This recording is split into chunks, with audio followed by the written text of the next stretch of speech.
Chapter 1. Fan Shin struggled to keep his eyelids open. He looked at his fingers and counted the meaningful things he had done in his life. He hadn't even finished counting his 5 fingers, which were as thin as chopsticks, when he sighed and sadly gave up on the task. The smell of medicine in the ward was always so pungent. The old man on the bed next to him had already reported to Xidigarba 2 days ago. It would probably be his turn in a few days. He had some kind of strange disease, myasthenia gravis. It was the kind of disease that was especially suitable for male protagonists in romance novels. It was said that if there was no cure, he wouldn't be able to move anything except for his tears when he died. But I'm not a male protagonist in a romance novel. Fan Shin mumbled, but because the muscles in his jaw were useless, it became a string of muffled murmurs. He looked at his middle finger and felt sorry for himself. I'm still a virgin. He really hadn't done anything meaningful in his life. Other than helping an old lady cross the road, giving up his seat on the bus, getting along with his neighbors, helping his classmates cheat on exams. Fan Shin was a good, useless man in the traditional sense. His parents had passed away long ago, so he was left alone in the hospital, waiting for the day his life came to an end. Good people don't get rewarded. In the silence of the night, Fan Shin seemed to be able to clearly see the muscles in his throat slowly relax, unable to relax anymore. His breathing muscles also gradually lost their elasticity like a rubber band, weakly flattening out. The clean little nurse in the hospital was nowhere to be seen. Next to her was an old woman, who was talking about something with pity in her eyes. Am I going to die like this? His fear of death and his desire for a taste of life filled him with a mixture of emotions he had never felt before. The person to send him off was not the cute little nurse he had been hoping for, but this obeisant. This undoubtedly added to Fan Shin's melancholy. Miserable and sad, his eyes drooped, looking at the black cloth covering the window of the ward to block the sunlight.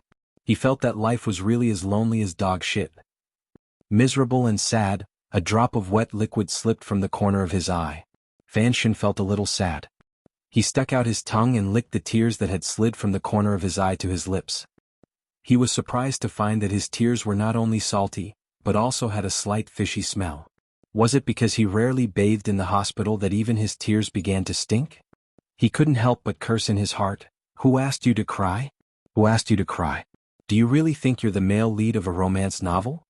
But he immediately realized that something was wrong. Why could his tongue stretch out of his lips to lick his tears? According to the doctor, his tongue had long lost its ability to move. The only use it had now was to easily slide back into his esophagus and block his airway, thus becoming a rare genius in the world who committed suicide by swallowing his tongue. Then he found that it was easier for him to open his eyes. His field of vision was very wide, and his eyesight was much better than before he got sick. The scenery in front of him was clear and bright, and there was an object made of bamboo lying in front of him. Fan Shin, who had been in a daze, suddenly saw a shocking scene through the bamboo shards.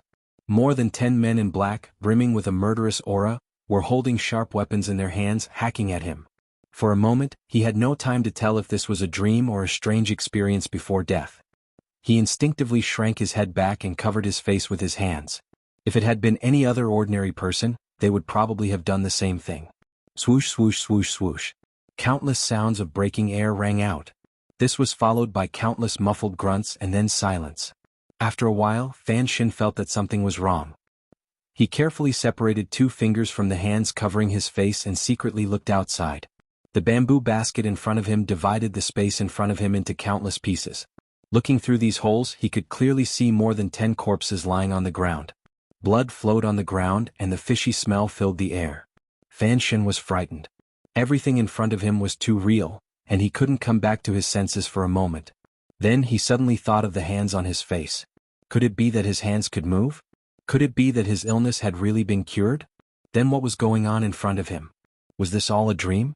When he woke up, would he still be lying on a sick bed, unable to move, a cripple who could only wait for death? If that was really the case, then it was better not to wake up from this dream. At least his hands could move and his eyes could blink. He thought sorrowfully and touched his wet face with his hand. When he pulled his hand back, he found that it was covered in blood.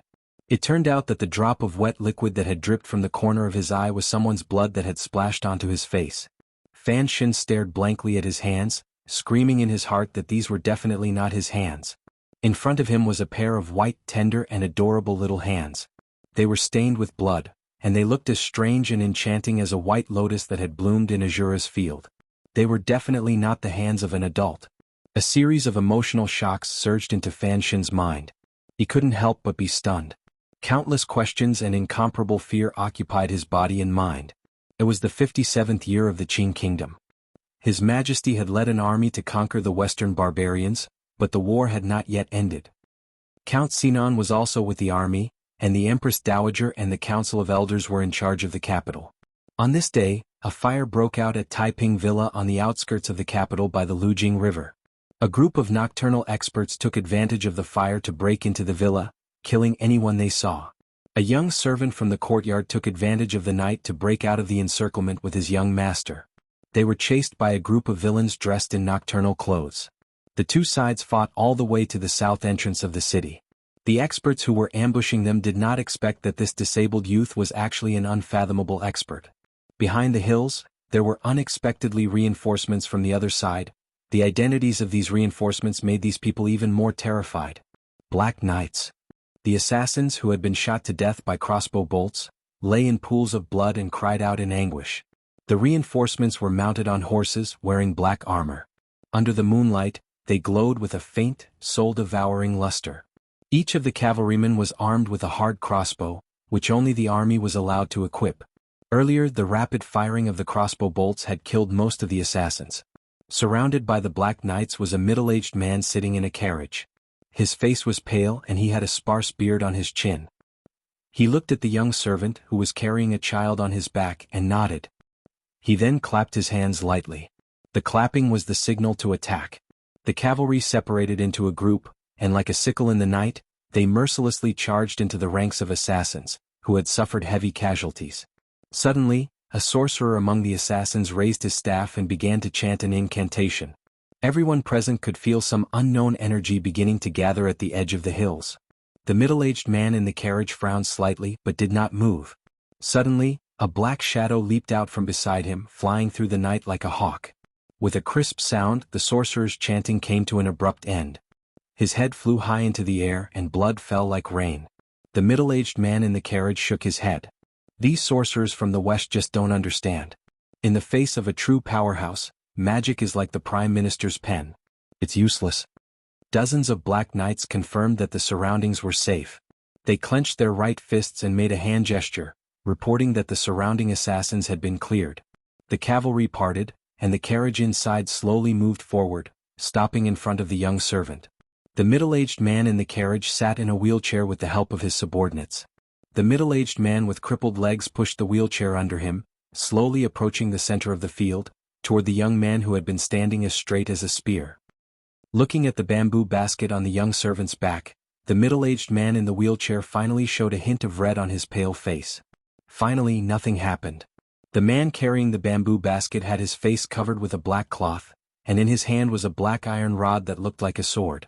Blood was slowly dripping from the iron rod, and beside him were many corpses. The corpses were all experts in the ambush, and there was blood on the throats of the corpses. It seemed that they had been killed in one blow. "I need you to give me an explanation for this matter," the man with the black cloth over his eyes said coldly. The man with the black cloth over his eyes said coldly. His voice didn't tremble and there was not a trace of emotion in it. The middle-aged man in the wheelchair had a look of pity on his face. "Of course, I will give you an explanation, and I must also give my master an explanation." The young servant with the black bandage nodded and prepared to leave. "Where are you taking this child?" The middle-aged man in the wheelchair said coldly. "You're blind. Do you want the young master to wander the world with you? This is the young lady's flesh and blood. This is also the master's flesh and blood." The middle-aged man in the wheelchair said coldly. "I promise that I will find a very safe place for the young master in the capital." The man shook his head and pulled the black cloth over his face. The middle-aged man in the wheelchair knew that other than the young lady, even his master couldn't order him around. He could only sigh and try to persuade him. "The things in the capital will be settled when the master returns. Why must you take him away? I don't trust your master." The middle-aged man frowned as if he hated what the man said. He paused for a while and said, "A child can drink milk and read. Do you know how to do these things?" He sneered. "Blind man, what else can you do besides killing?" The man wasn't angry. He gently pushed the bamboo basket on his back. "Cripple, it seems like you only know how to kill." The middle-aged man smiled sinisterly. This time only the nobles in the capital took action. Once the master returns, I will naturally start to clean them up. The blind young man shook his head. The middle-aged man gently stroked the wheelchair, as if trying to guess what she was afraid of. After a moment he frowned and said, I know what you're afraid of, but in this secular world, besides the child's father who can protect him, who else has the ability to protect him from that unknown danger? The blind young man suddenly spoke. His voice was still as emotionless as before. A new identity, a life without being disturbed. The middle-aged man thought for a while and nodded with a smile. Where? Danjo Port. The master's mother is currently living there. After a moment of silence, the blind young man finally accepted the arrangement. The middle-aged man smiled as he pushed the wheelchair to the back of the blind young man. He reached out to take the child from the bamboo basket and sighed as he looked at the child's adorable face that looked like a snow sculpture. He really looks exactly like his mother. He's so beautiful. He suddenly laughed out loud. This little fellow will definitely be successful when he grows up. His subordinates stood in silence a distance away. When they suddenly heard their master laughing so happily, though they remained calm on the surface, deep down they were extremely shocked. They wondered how important the child was. The blind young man tilted his head and reached out to take the child back. Though he was more innocent than normal humans, he was unwilling to let the child's face be too close to the venomous snake's hand. At the same time, he used a one-syllable word to express a purely polite question. The middle-aged man smiled as he looked at the child's face. There was an indescribable and especially terrifying feeling in his smile. He's only 2 months old, but he's able to wipe the blood off his face. After experiencing such a terrifying thing tonight, he can still sleep so soundly. He's really... He suddenly lowered his voice to make sure that his subordinates could not hear him. The child of a heavenly meridian. The middle-aged man held great power in the capital, and he was extremely ruthless. Whenever an official who committed a crime fell into his hands, he would reveal the truth within 2 days, and he had a sharp eye. Even so, an extraordinary person like him could not tell that the child was not sleeping soundly, but had fainted from fear. Heavenly meridian referred to heaven, and meridian referred to the bloodline. A heavenly meridian referred to the bloodline left behind by heaven in the human world. According to the legends in this world, a bloodline left behind by heaven in the human world would awaken every few centuries. This bloodline could represent an undefeatable battle prowess. For example, there was a great general in the distant ancient country of Nas. When his country was about to be destroyed by the barbarians, he used his bravery and battle prowess to assassinate most of the members of the barbarian primitive parliament. There were also some heavenly meridian who displayed great talent in art or wisdom, such as the great wizard Paul and his wife, the playwright Fu Bo, who had just died 300 years ago in the West. Naturally, no one could prove that they were the bloodline left behind by heaven for the suffering of the human world. But in reality, these people brought peace and many other things to the human world. Moreover, all of the heavenly meridian disappeared without a trace. No one, not even the country, could find a trace of them. They just suddenly appeared and suddenly disappeared. Other than leaving behind some obscure records, there was nothing to prove their existence. The middle-aged man in the wheelchair happened to be one of the few people who knew of the existence of the heavenly meridian. For some reason, after Fan Shin died, his soul came to this world, and just like that, he was inconceivably reincarnated into the body of a baby. Moreover, this baby's father or mother was unexpectedly the mysterious and unfathomable heavenly meridian of the continent. At daybreak, the battlefield had already been cleaned up. The carriage slowly moved up the stone road to the east. Behind the carriage, a group of black cavalry and a pale, middle-aged man sitting on a wheeled horse formed a very strange and enchanting scene. The carriage hit a stone, and the sound of a ripple woke up the baby lying flat on a soft silk cushion. The baby's eyes left the faces of the people who had saved his life somewhat listlessly, and looked in front of the carriage. Unlike the wandering gaze of an ordinary baby, it was incomparably clear, but unable to focus, and had a few traces of something that could not be explained clearly. No one knew that such a soft little body actually contained a soul from a different world. As far as the eye could see, the curtain of the carriage fluttered in the oncoming wind, revealing a corner of the green mountains outside the carriage and the long stone road behind it. It was like countless pictures continuously rewinding. In front of the carriage, the blind youth was tightly gripping the iron drill in his hand. His eyes were covered with a black cloth, covering both his eyes and the sky. Chapter 2. Danjo Port was to the east of the kingdom of Qin. Although it was by the sea, Several ports in the south had recently been built, and the expected sea route to the west had long been connected. As a result, the center of the country's trade had shifted south. The port gradually showed signs of decline, and the bustling port in the past had become quiet a few years ago.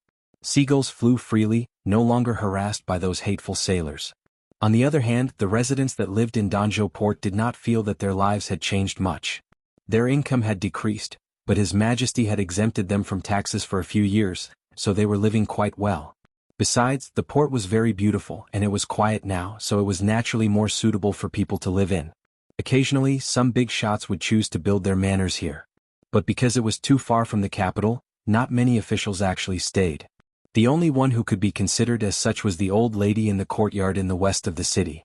It was said that the old lady was the mother of Count Sinan in the capital, and had chosen to retire here. The residents of the city knew that Count Sinan seemed to be greatly appreciated by His Majesty, and that he had not been sent out in accordance with the law.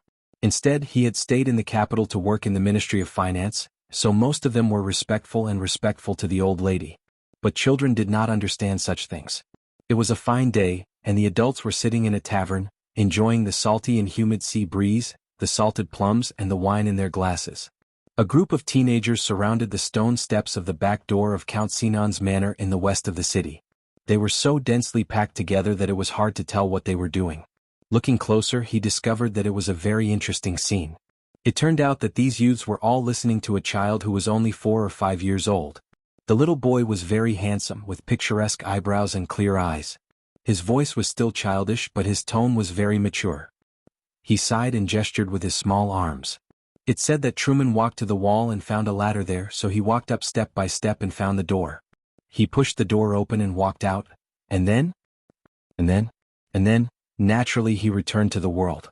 The little boy pouted, as if annoyed that the older teenagers would ask such a retarded question. No way? Didn't he go and kill that Hani? Hani is dead, another teenager answered. Yes, isn't Truman going to beat up that Hani to vent his anger? He was locked up like this for many years. The little boy shrugged. No. Tisk. How boring, young Master Fan Xian. Today's story isn't as good as the one from a few days ago. What do you like to listen to then? An ethereal journey. Charm Monogatari.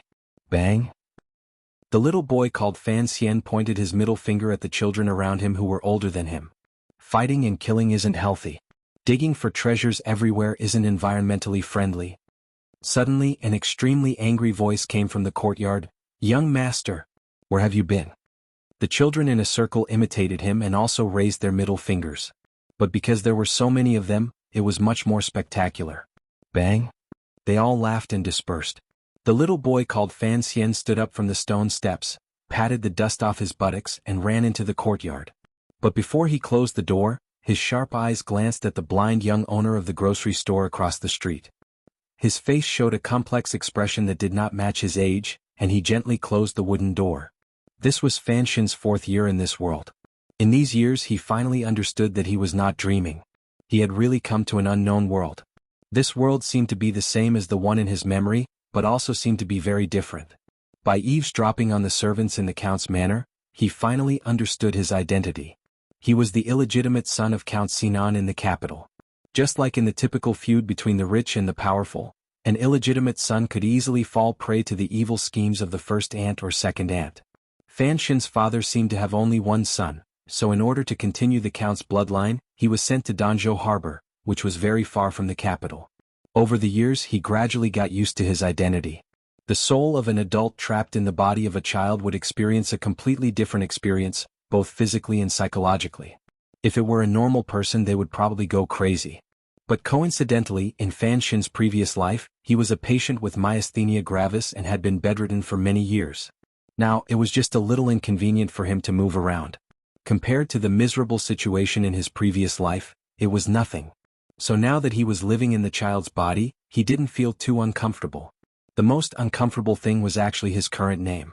When he was 1 year old, the Count of the capital sent him a letter and gave him the name Fan Xian, courtesy name in Ji. It was not a good name.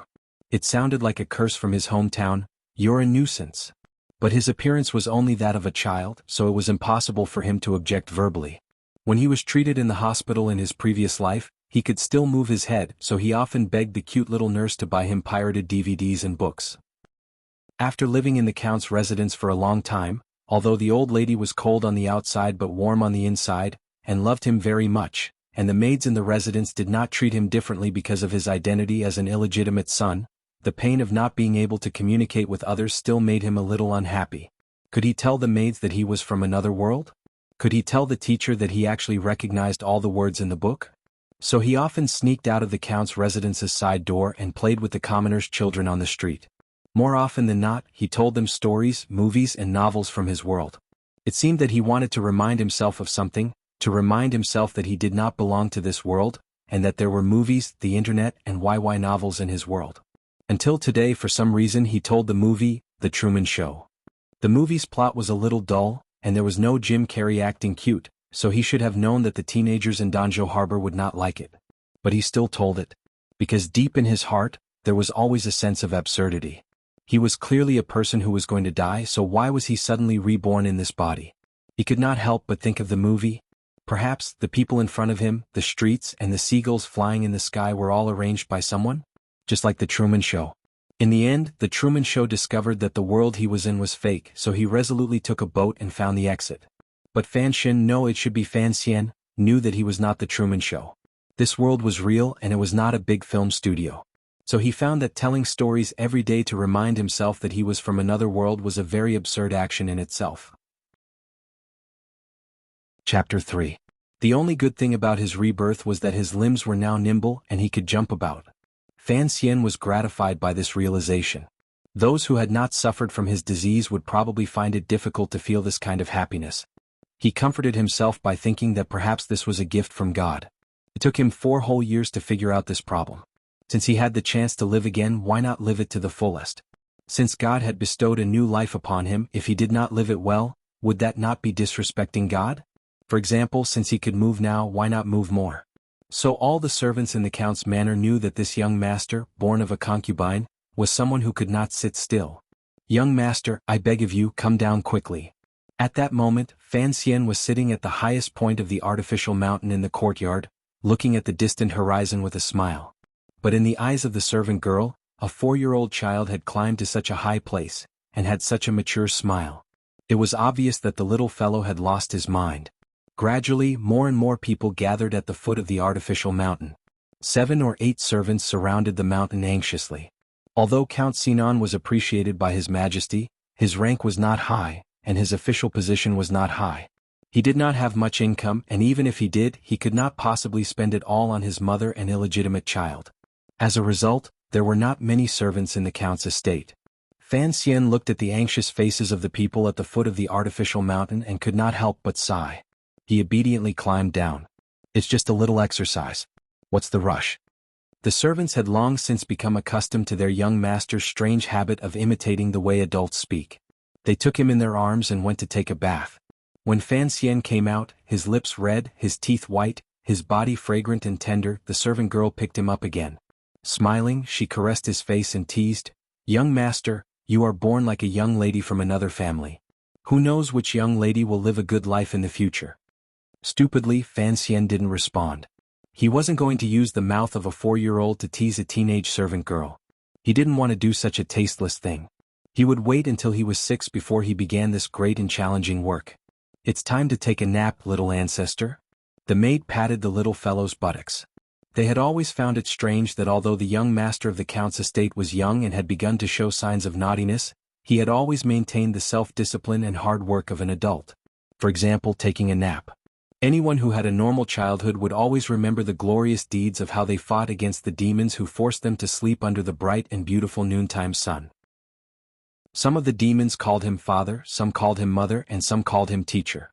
But young Master Fan Xian was the kind of person who never needed to be forced to take a nap. Every noon, he would put on his most adorable and innocent smile, obediently return to his bedroom and begin to sleep. He would not make a sound in the middle of it all. At first, Madame Dowager didn't believe it and asked the maids to keep an eye on the little fellow. She thought that he was using sleeping as an excuse to fool around on the bed. However, after watching him for half a year, she found that the child was really in a deep sleep every time. Even shouting at him was difficult to wake him up. From then on, the maids no longer paid attention to this matter. Whenever he slept, they would usually keep watch outside. It was summer and the maids were naturally very tired. They tilted their bodies and gently waved the little fans in their hands. Occasionally a firefly would dance in the wind. Returning to his bedroom, Fan Xian climbed onto the bed and lifted the mat covering it. He carefully took out a book from a hidden compartment he had dug out from underneath. The cover of the book was slightly yellow, and it looked a little old, but there was not a single word on it. However, there were some patterns embroidered on the corners of the book that represented some unknown meaning. Every stroke was curled up at the end, like a flowing cloud, or like the corner of a wide sleeve that had a rather ancient charm. He gently flipped open the book to the 7th page. There was a drawing of a naked man with some faint red lines on his body. He didn't know what kind of paint had been used to draw them, but it gave the viewer the illusion that these lines were slowly flowing in a certain direction. Fan Xian sighed. His appearance was only that of a 4-year-old, so he didn't dare reveal too much of his true nature. Fortunately, he had this book to help him pass the time of extreme boredom. This book had been left to him by a blind youth named Wuxia when he was very young. Fan Xian had always remembered that blind youth, the servant of his mother in this world. When he had been trapped in the body of a small infant, he had spent time in the arms of that youth. They had traveled from the capital to this port by the sea. Perhaps the youth had thought that he was too young to remember anything. But Fan Xian's soul was not that of an ignorant infant. Along the way he could tell that the blind youth's care for the infant came from his heart, and could not be faked. But for some reason, after the blind youth had taken Fan Xian to Count Sinan's manor, he had left. No matter how much the countess had tried to persuade him to stay, he had not. Before he left, he had placed the book next to the infant's body. Fan Xian had always been puzzled about this. Was the servant not afraid that he would blindly practice? When he thought about it, he realized the reason. He was a child, and there was no way he could recognize the words in the book. Naturally, he was not afraid of any problems. But Fan Xian just so happened to recognize the words of this world. After the great changes of his rebirth, he was even convinced of ghosts and immortals. He was even more convinced that the book before him, which looked like a prop from a Hong Kong TV series, was some kind of Jinchi training method. It was a pity that it did not have a name. Otherwise, he could go to the children on the street and ask them if this Jinchi training method was powerful or not. Thinking of this, Fan Xian laughed foolishly. Since the wretched heavens had given him a second chance, he had to cherish it. This internal force was something that did not exist in his previous world. Even if the nameless breathing method before him was nothing special, he could not stop himself from practicing it at the age of 1. One must know that this was only a few realms lower than if one had started training in the womb. Everyone in the world, including the great grandmasters who were worshipped as gods, could not be like Fan Xian no matter how talented they were. They could not start practicing internal Jinchi from birth. What was this called? The early bird catches the worm. The clumsy bird flies first. Furthermore, he could not be more stupid than those youths who had just begun to learn martial arts, could he? As Fan Xian thought about this, the Jinchi which he could already feel began to flow through his body following the lines drawn in the book. It was a very comfortable feeling, as if a warm stream of water was cleansing every inch of his internal organs. Gradually, he entered a meditative state and fell asleep comfortably on the bed. Chapter 4. What Fan Xian didn't know was that he was practicing an extremely advanced method of internal strength. If he was a normal warrior, he would practice it with extreme caution, and would ask a teacher or a trustworthy friend to help watch over him. The most dangerous part of this method was at the beginning. When accumulating energy into the snow mountain in the Dantian, there would be a huge difference in the reaction speed of the cultivator's body and mind. The most direct consequence was that the cultivator's bodily functions would become like that of a vegetable, unable to move.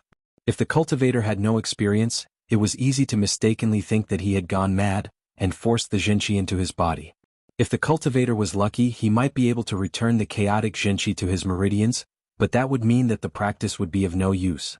If the cultivator was a beginner, he might panic and cause a true demon to invade him. But for a beginner like Fan Xian, not only did he not go mad, but he experienced that mysterious feeling more easily than the strong. This was all thanks to his background and luck. When he first started practicing this nameless Jinchi, the body he lived in was still an infant. The innate Jinchi from his mother's body had not yet been completely returned to the world, and was still in his body. Thus, his practice was twice the result with half the effort, and he even managed to store a large portion of the innate Jinchi in his meridians. And for Fan Xian, the demon that was the easiest for a cultivator to encounter, was not difficult at all. Don't forget, in his previous life, Fan Xian had been bedridden for many years. He had long gotten used to his brain not being able to direct his body, so he did not panic when he encountered this situation for the first time. Instead, he felt the warmth of finding the remnant memories of his past. So when he first started practicing, he was not very afraid when the jinchi began to scatter, making it impossible for his body to move. Because he was fearless, his mind was free of distracting thoughts, and he easily passed through the most difficult hurdle. From then on, practice became simple. He only needed to silently recite the method, and he would naturally enter a meditative state. So for Fan Xian, his daily naps were very sweet, and could not be woken up by thunder. It was extremely difficult for ordinary cultivators to enter a meditative state, because it required luck and coincidence. For this child to meditate every day was an indescribable luxury. The heavens really did care for him. When she woke up, she rolled her fresh and lovely face in the towel in the servant girl's hand, which was considered washing her face. In the afternoon, he began to study with a teacher from Donghai County, who was specially invited by the Earl's mansion in the study. The teacher was not very old, about 30 years old, but his body gave off a very old and rotten smell. 10 years ago, the kingdom of Qing had begun a literary reform movement. It had begun with an essay by Mr. Hu, the head of the Secretary Pavilion, on literary reform. Today's literary scene was the battleground between ancient and modern literature. The so-called ancient language was the classical Chinese from Fan Xian's memory, while the modern language was similar to the vernacular, but the wording was more elegant. Fan Xian's teacher was a fan of the ancient school of literature, so he taught Fan Xian what to read every day. Although these books were not the same as the 4 books and 5 classics of Fan Xian's previous world, the wonderful thing was that many of their contents were not too different. They were also divided into Confucianism, Moism, legalism, and Taoism. As a result, Fan Xian began to wonder where he was the first time he attended the class. The summer was hot and stuffy and the study was steaming. The teacher pushed open the south window, and the sound of cicadas could be heard outside. Together with the cool breeze, it was a beautiful scene. The teacher looked back and saw his pupil sprawled on the table in a daze. He was about to reprimand him, but when he saw that beautiful little face, his heart softened. The teacher actually admired his pupil. At such a young age, he could speak clearly, and could understand a thing or two about the profound meaning of the predecessors recorded in the books. For a 4-year-old urchin, this was not easy. The teacher had his own doubts. Count Sinan was a little too impatient, and the requirements in his letter were too high. He had no choice but to start teaching the 4-year-old the scriptures. In an ordinary household at this age, he would only be learning a few words and reciting a child's education. When the lesson was finished, Fan Xian politely bowed to the teacher, and then respectfully waited for the teacher to leave the study. Only then did he take off his sweat-soaked coat and run out of the study. The girl servant behind him yelled at him to be careful the whole way. When he entered the main courtyard, Fan Xian immediately stopped. With an innocent and lovely smile on his face, he waddled in like a little adult. Seeing the old lady sitting in the middle of the room, he opened his mouth and called out in a childish voice, "Grandmother." The old lady's face was kind and benevolent, and her deep wrinkles were all traces of age. Only the occasional expression in her eyes told others that she was not a simple woman. It was said that Count Sinan's current status was inseparable from the old lady's connections in the capital. "What did you learn today?" Fan Xian stood in front of the chair obediently. After explaining what the teacher had taught him, he bowed and went to the side courtyard to eat with his sister. The old lady and her grandson seemed to be strangers. He didn't know if it was because Fan Xian was an illegitimate child, but although the old lady didn't mistreat him, she always had high expectations of him. As a result, she always seemed a little distant. Fan Xian remembered that when he was only 1 year old, the old lady before him had held him in her arms and wept in the middle of the night. Of course, the old lady didn't expect a 1-year-old infant to understand her words, and she silently remembered them. "Child, if you want to blame someone, blame your father. Poor thing, your mother died as soon as you were born." Past? That was a big question in Fan Xian's mind. When he first arrived in this world, he had been ambushed. Although he now knew that his father was Count Sinan, a high-ranking official in the capital whom he had never met, who was his mother? Back then, Count Sinan had been with the emperor on the western expedition, and the assassins had naturally targeted his mother. But the soul within him belonged to another world, so naturally he couldn't have any father-son feelings for Count Sinan, whom he had never met.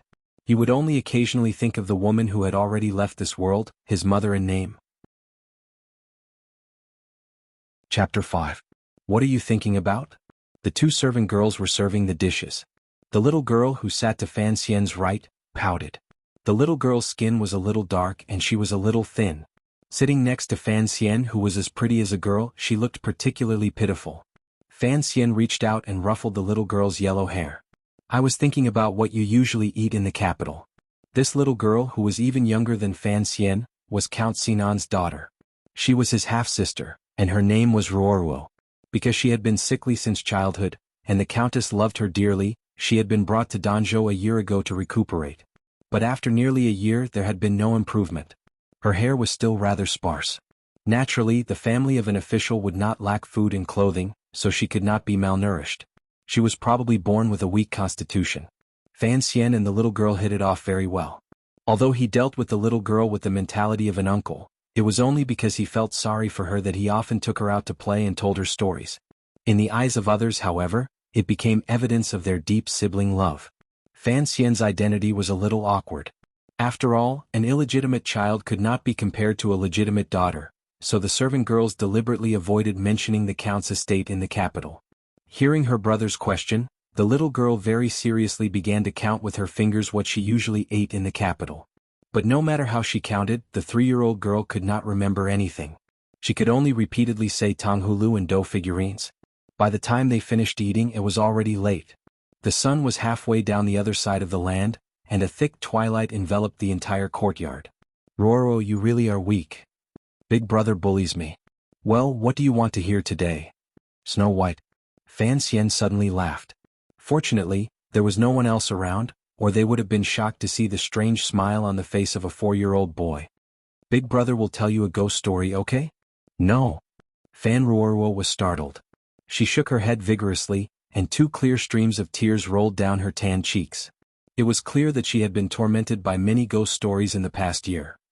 Bullying little girls was just one of Fan Xian's vices. He was best at bullying servant girls. He often told them ghost stories, which would scare the youthful girls into screaming non-stop. They would all huddle together on the bed, shivering. Although it was impossible for Fan Xian to tease them verbally in order to hide himself, he could still enjoy a fragrant embrace at this time. He comforted himself that he was still a child and was still in the stage where he needed to be touched. This was not considered shameless, but a very normal need. Every time the maids were curious about how a young man like him could know so many terrible stories, Fan Xian would blame it on the teacher. Therefore, the maids were now looking at the teacher with a somewhat unfriendly gaze. They thought to themselves, Lord Count spent a lot of money to hire you to teach the young master, but you actually told him a ghost story. Not only did you scare the child, but you also scared us flowers. You've committed a great sin. As usual, after the ghost story was over, the 2 maids looked shocked but still satisfied. They helped the little fellow wash up and then closed the door to let him sleep. It seemed to be another ordinary night. Fan Xian put the hard porcelain pillow under his head to one side, and went to the wardrobe to take out a winter robe. He tidied it into a square and it became a pillow. He leaned against the pillow, but his eyes were open, shining in the dark. He did not fall asleep for a long time. Although he had accepted the fact that he had been reincarnated into this world, he could not necessarily get used to it. It was probably around 9 o'clock at night, and it was very uncomfortable to have to sleep. Moreover, he had slept in bed for a long time in his previous life. He touched the surface of the bed and found that the secret compartment he had made could not be seen by others. He relaxed a little, and very naturally the Jinqi in his body began to flow slowly, and he could enter the state of meditation at any time. The moment before he entered the state of emptiness, Fan Xian thought about how he should live in this world. How should he live for the next few decades? Before he had time to enter the vegetative state and fantasize about his future wives and concubines, he was awakened by an uninvited guest. Are you Fan Xian? A person suddenly appeared in front of his bed. The person's eyes were a cold color, and there was an unusual brown in his pupils. It was obvious at a glance that this person did not love life very much. It was a very polite question, but if it came from the mouth of someone who sneaked into your bedroom in the middle of the night, covered his face, holding a knife in his hand and carrying a few small bags on his waist, it would undoubtedly be very frightening. Fortunately, Fan Xian was not a real 4-year-old boy. Otherwise, when he saw this strange uncle, he would certainly have cried out at the first moment. Even if he thought about it with his toes, he could tell that a person who could quietly enter the Count's manor at night was certainly a powerful and ruthless fellow. If he cried out, he would certainly be killed. Thinking of this, Fan Xian could not help but feel proud of his ability to remain calm in the face of danger. He coughed twice and suppressed the incomparable nervousness in his heart. Pretending to be the most adorable child, he threw himself forward. "Dad, you're finally back." A 4-year-old boy threw himself into the arms of an assassin, his eyes brimming with tears.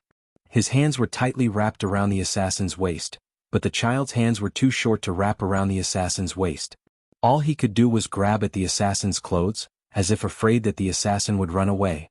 Perhaps because he grabbed too hard, the boy tore a piece of the assassin's clothes with a tearing sound. The Nightwalker frowned. He didn't seem to move, but he pulled himself out of Fan Xian's embrace.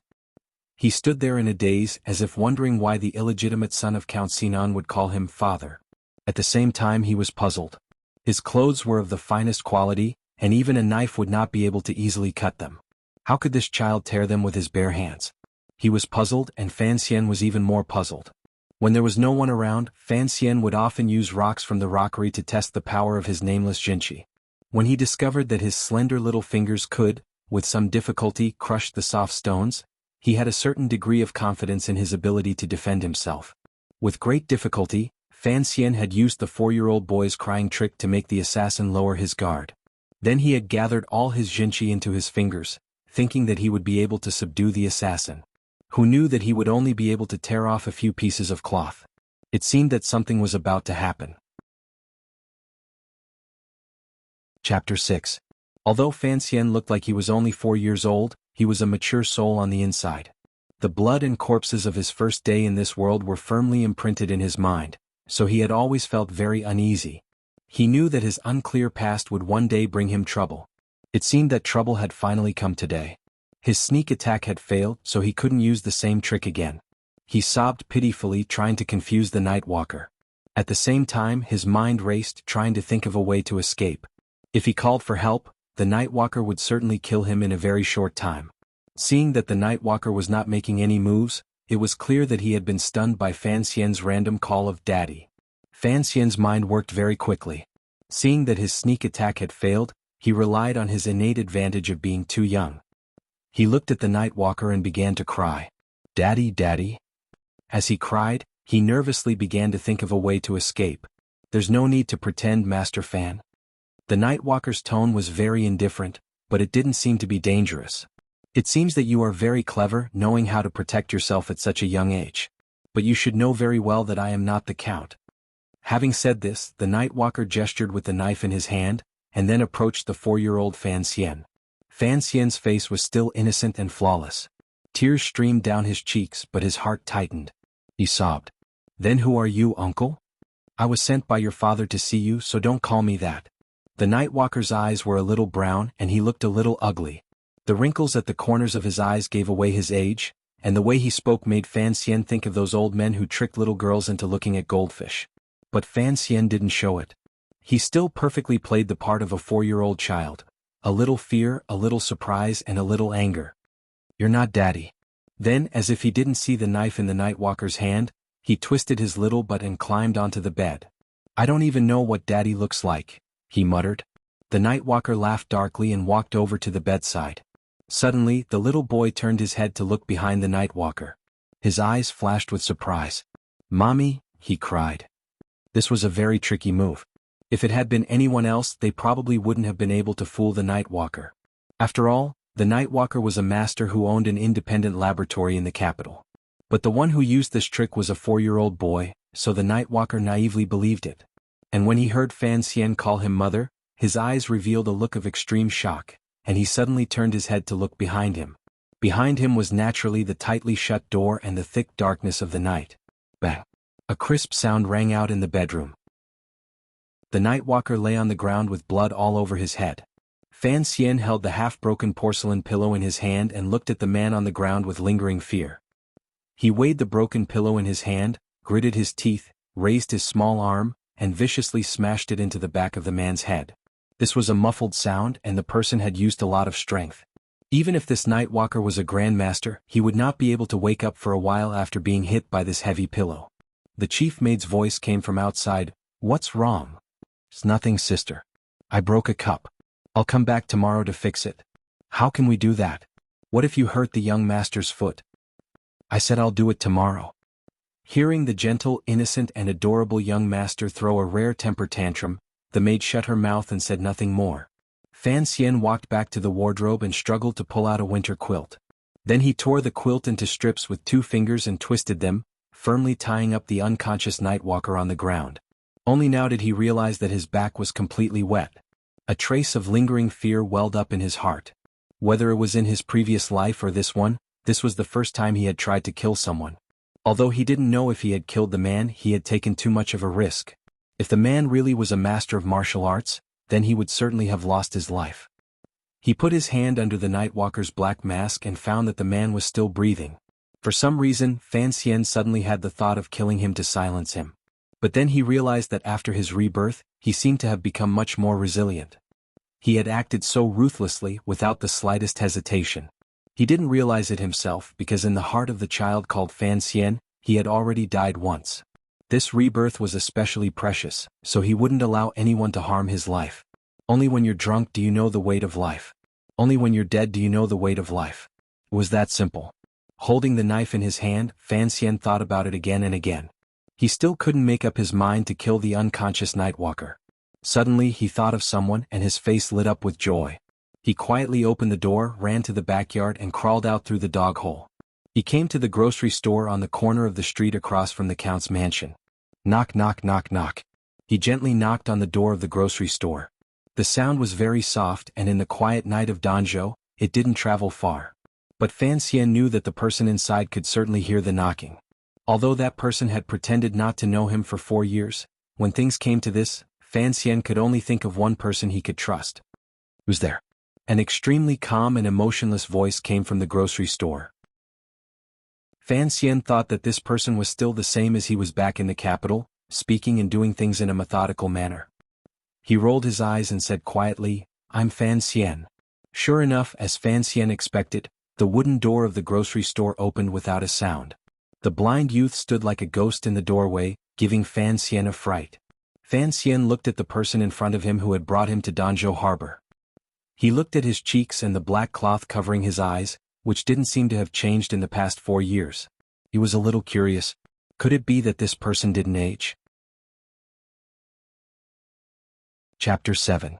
But there was still an unconscious assassin in his bedroom, so he had no time to ask. Someone came to kill me and I knocked him out. He's lying on the floor. The blind youth tilted his head slightly. His heart skipped a beat, but his face remained expressionless. He bowed his head and said, "What nonsense are you talking about, young Master Fan? I don't have time to pretend to be profound. You have to pay attention to me." Fan Xian chuckled, thinking, "Why are you still pretending not to know me at a time like this?"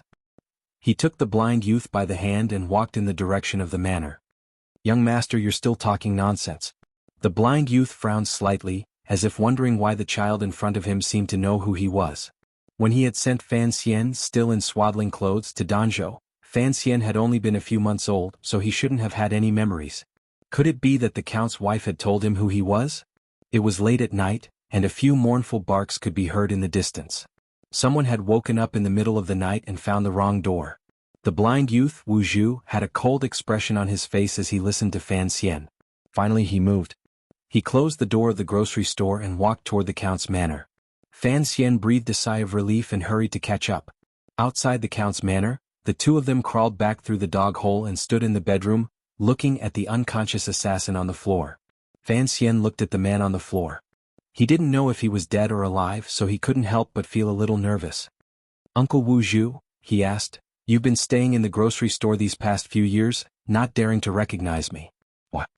The blind youth, Wuxia, tilted his head again. After a while he said, "Young master, you really surprised me." He was indeed surprised. Although he knew that the child in front of him was the lady's child, there had to be something different about him. But Wuxia hadn't expected him to be so mature at the age of 4 and to be able to plot against Master Fei who had come to the capital. "Let's deal with this person first." Fan Xian turned the assassin over with some effort and took off his mask, revealing the assassin's true appearance. The assassin's face was thin and he was already a little old. The beard on his chin had begun to turn white, but for some reason, there was a faint green color mixed in with the white, which made him look a little disgusting. Startled, Fan Xian jumped behind Wu Zhu and grabbed his sleeve. "Uncle," he whimpered, "this assassin doesn't look good. This is Master Fei of the 3rd Bureau of the Overwatch Council." Wu Zhu slowly crouched down and touched the assassin's chin. "He is one of the 3 most adept poisoners in the world. He is an expert in using, identifying, and detoxifying poisons. To think that such a formidable character would be ruined by you with a porcelain pillow. I don't know if you're too lucky or if he's too unlucky. It's his bad luck," Fan Xian thought to himself. Although he was surprised by the name of the man on the ground, he realized that he had run into a monster who looked like an infant but had lived 2 lives as a demon. His luck was not very good. "Don't touch him with your hands. What if he's poisoned?" Fan Xian reminded Wu Zhu. Wu Zhu did not stop moving, nor did he explain anything. But the way he moved made Fan Xian feel that he was telling him that there was no poison in this world that could kill him. Fan Xian frowned and asked, "Uncle, what do we do with this man?" He wasn't the type of person who was overly familiar with others. It was just that in this world, this blind young man was the first person he had ever known, and the only person he could trust completely. He also knew that this man was a formidable martial artist, so he deliberately acted cute and respectful, saying the word, "Uncle," over and over again. His eyes darted around and finally fell on the knife. He gritted his teeth, thinking that he might as well stab this Master Fei to death. Sensing his actions, Wu Zhu stood up and shook his head. "Your temperament is far different from the ladies. You're so young yet you're already so ruthless. I don't know who taught you that. I learned it myself." Fan Xian didn't dare offend the only martial artist he could trust. He said respectfully, "I know that you've been guarding the grocery store to protect me. I also know that you were afraid that my mother's enemies would find me because of you, so I didn't stay in the Count's manor. So I had to be ruthless." Wu Zhu shook his head again and said nothing. Fan Xian knew that this master servant of his mother was beginning to suspect him. He laughed and asked, "Uncle, what should I do next?" His meaning was clear. It was better to let Uncle Wu Zhu do the killing. Unexpectedly, Wu Zhu said, "Young master, you've hit the wrong person." Hit the wrong person? Fan Xian was stunned. He slowly lowered his head to look at the assassin on the ground, his face covered in blood. "But I've already hit him, so there's no need to think too much about it." Wu Zhu said calmly, "Master Fei is the head of the 3rd Bureau of the Overwatch Council. His secret identity. To be precise, he's the subordinate of your father's subordinate.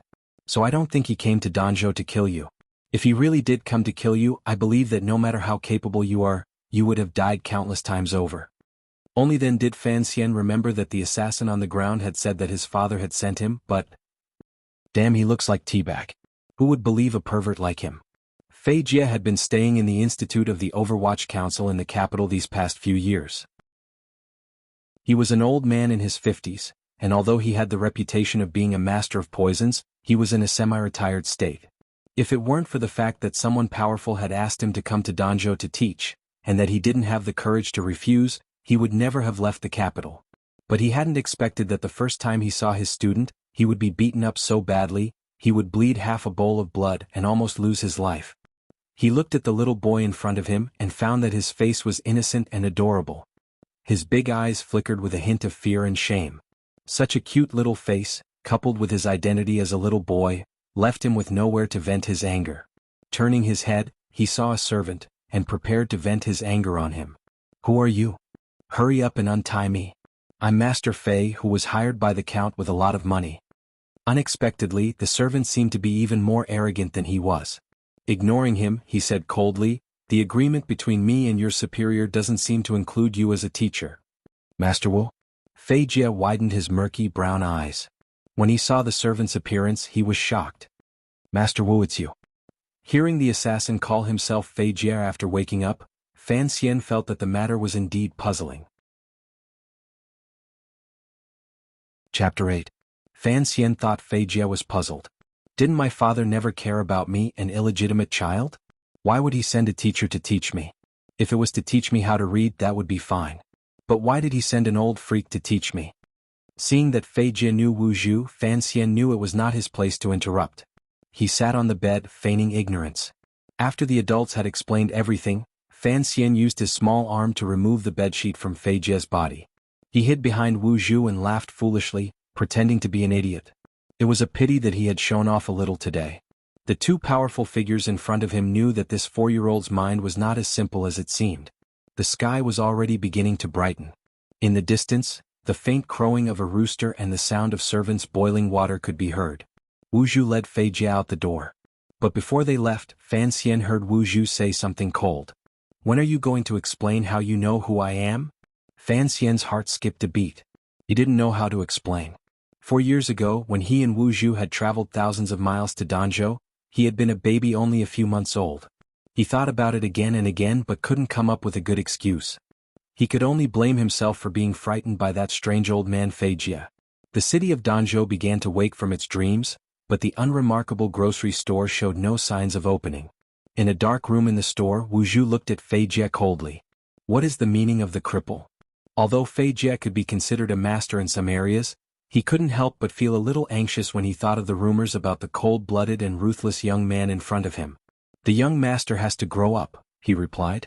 "One day you will have to face the problems of the capital. If you prepare early you will have a better chance of success." Wu Zhu raised his head and looked at him. Although he knew that the man before him was blind, Fei Jie felt that behind the black cloth, there was a murderous glint staring at him. He smiled. "If Master Wu has any objections, I can return to the capital immediately. I believe Master Wu will respect your opinion." Wu Zhu shook his head.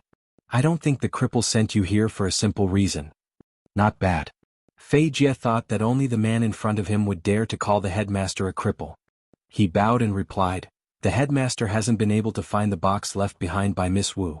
He's worried that it might be found by someone with ulterior motives, so he'd like to ask for your guidance." "There's no need to look for it. The lady destroyed the chest before she died," Wu Zhu said expressionlessly. Fei Jie nodded and turned to leave. Suddenly he frowned and said, "I always feel that the young master is a little strange. Fifth master, he is only 4 years old, yet you let him practice such an overbearing Jinqi cultivation method. Aren't you afraid that something will happen? The strange part is yet to come. I didn't teach him his Jinqi cultivation method either." Wu Zhu looked at the poisonous creature that was about to become his young master's teacher. "I'll have to trouble you," he said lightly. Fei Jie touched the dull ache on his head. He felt that these words seemed to be a bad omen, so he took his leave with a bitter smile. After he left, the blind Wu Zhu entered a secret room in the grocery store and stared blankly at a dust-covered chest in the corner. His eyes were still covered by a black cloth, but it was obvious that he was thinking about something. During the day, a strange teacher came to the count's manor. After handing in his name card, he was personally received by the countess. Somehow, he gained the countess' trust and became the second teacher of the Fan family's young master. The maids had long since spread the news and they all felt it strange. How could a man with a bandaged head, who looked like an old scoundrel, be qualified to be their young master's teacher? In the study, Fan Xian was obediently massaging Mr. Fei's back. Last night he had knocked Mr. Fei's pillow, and now he had to quickly curry favor. "Teacher, you can't blame me," he said in a childish voice. Deep down he felt disgusted. "You had a knife. I'm young so I was a little impulsive." Fei Jie thought that without a knife, how could he pry open the door? He had only planned to sneak in to see what this legendary illegitimate child looked like. Who would have thought that the child would stay up in the middle of the night and play with insomnia? So it was inevitable that there would be a misunderstanding. But the back of his head still hurt. What a pity. In the future he would find a way to get back at Fan Xian. "I thought you would come to teach me in secret." That's right.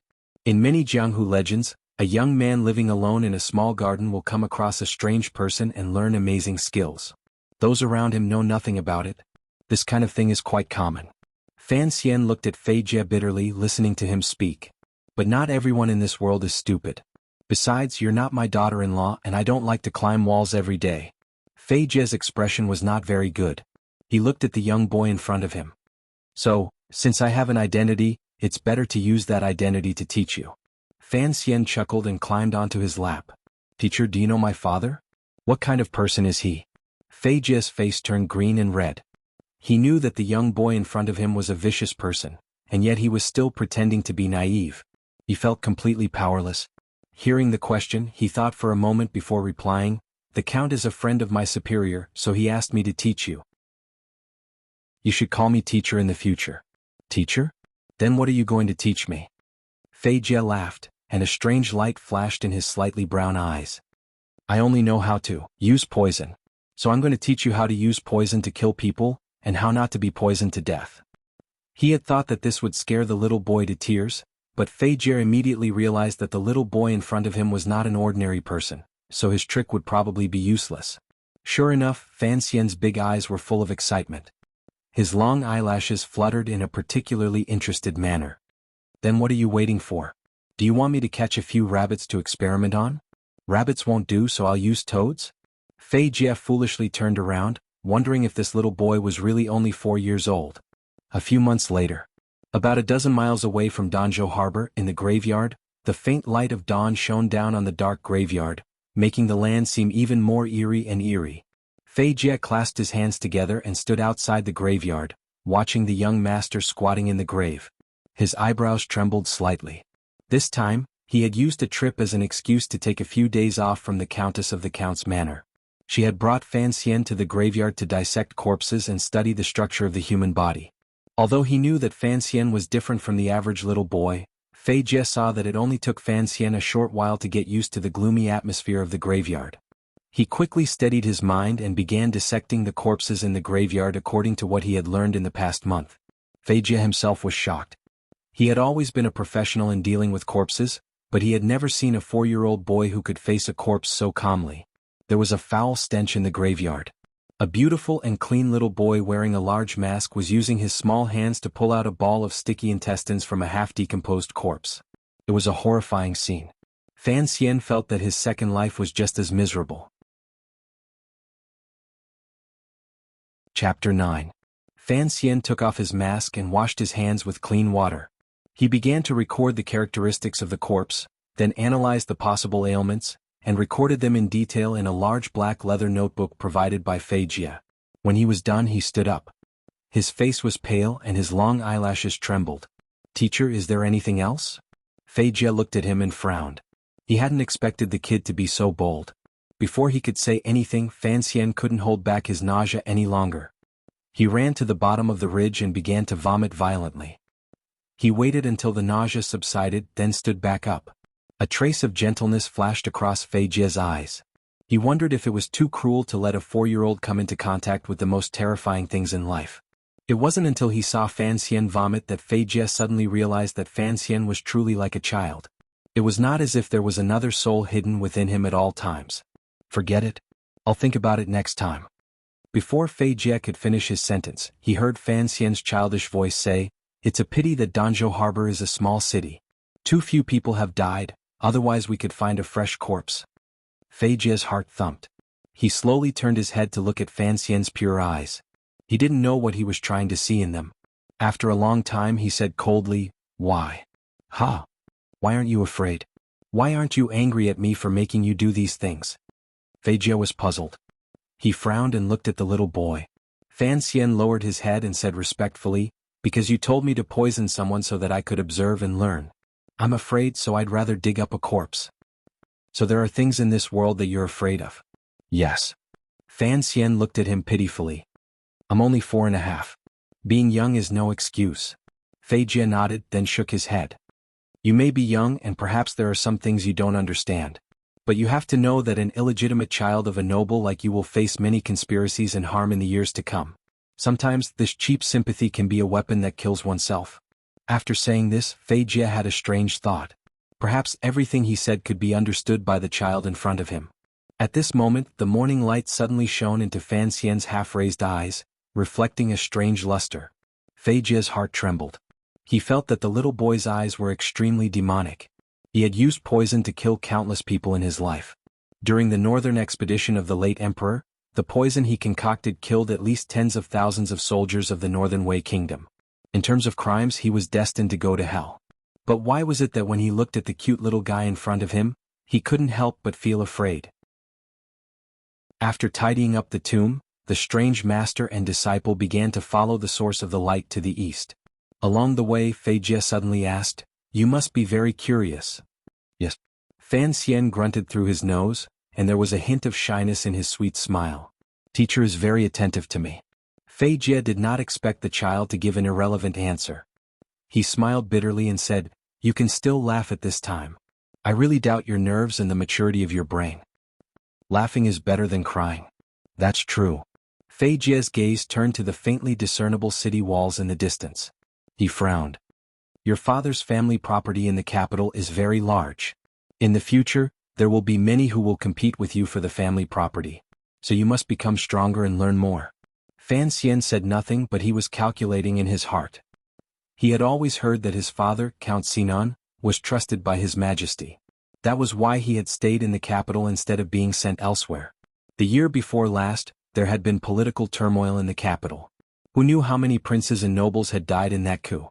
In the end, His Majesty had firmly controlled the situation and massacred countless noble families. Although his father was also a noble, he had miraculously maintained His Majesty's trust in him, and his position as an official had only grown higher and higher. But Fan Xian still could not understand what kind of family property could cause his own death. It could cause his father to invite the most terrifying people in the capital, the Overwatch Council, to act as his teacher. I understand. In the future there will certainly be people who want to kill me. That's why teacher taught me to use poison. He was actually afraid that I would be poisoned to death. That's right. There are many ways to kill, but the most convenient and also the least likely to attract attention is to use poison. Fei Jie placed his hand on the top of Fan Xian's head and gently stroked it. My task is to teach you these things within a year so that in the future, no one will be able to poison your food and kill you. Why now? Weren't you afraid that someone would poison me years ago? There were some questions that had to be asked clearly, so Fan Xian continued to ask questions, regardless of his fear of letting Fei Jie sense that he was mature beyond his years. Fei Jie smiled, but there was something sinister about it. Because last month, Count Sinan's concubine gave birth to a son, which means that you have a competitor for the Count's estate. And that concubine just so happens to be connected to some people in the Overwatch Council. Your father is worried that something might happen to you, but it would be inconvenient for him to send someone to protect you for a long period of time. That would only make it easier for you to surface. That's why he arranged for me to teach you. Fan Xian noticed that Fei Jie used two titles, Count Sinan and Father. I'm illegitimate. Fan Xian smiled sweetly. According to the laws of this country, I shouldn't have the right to inherit my father's title. Concubines shouldn't be too worried about me.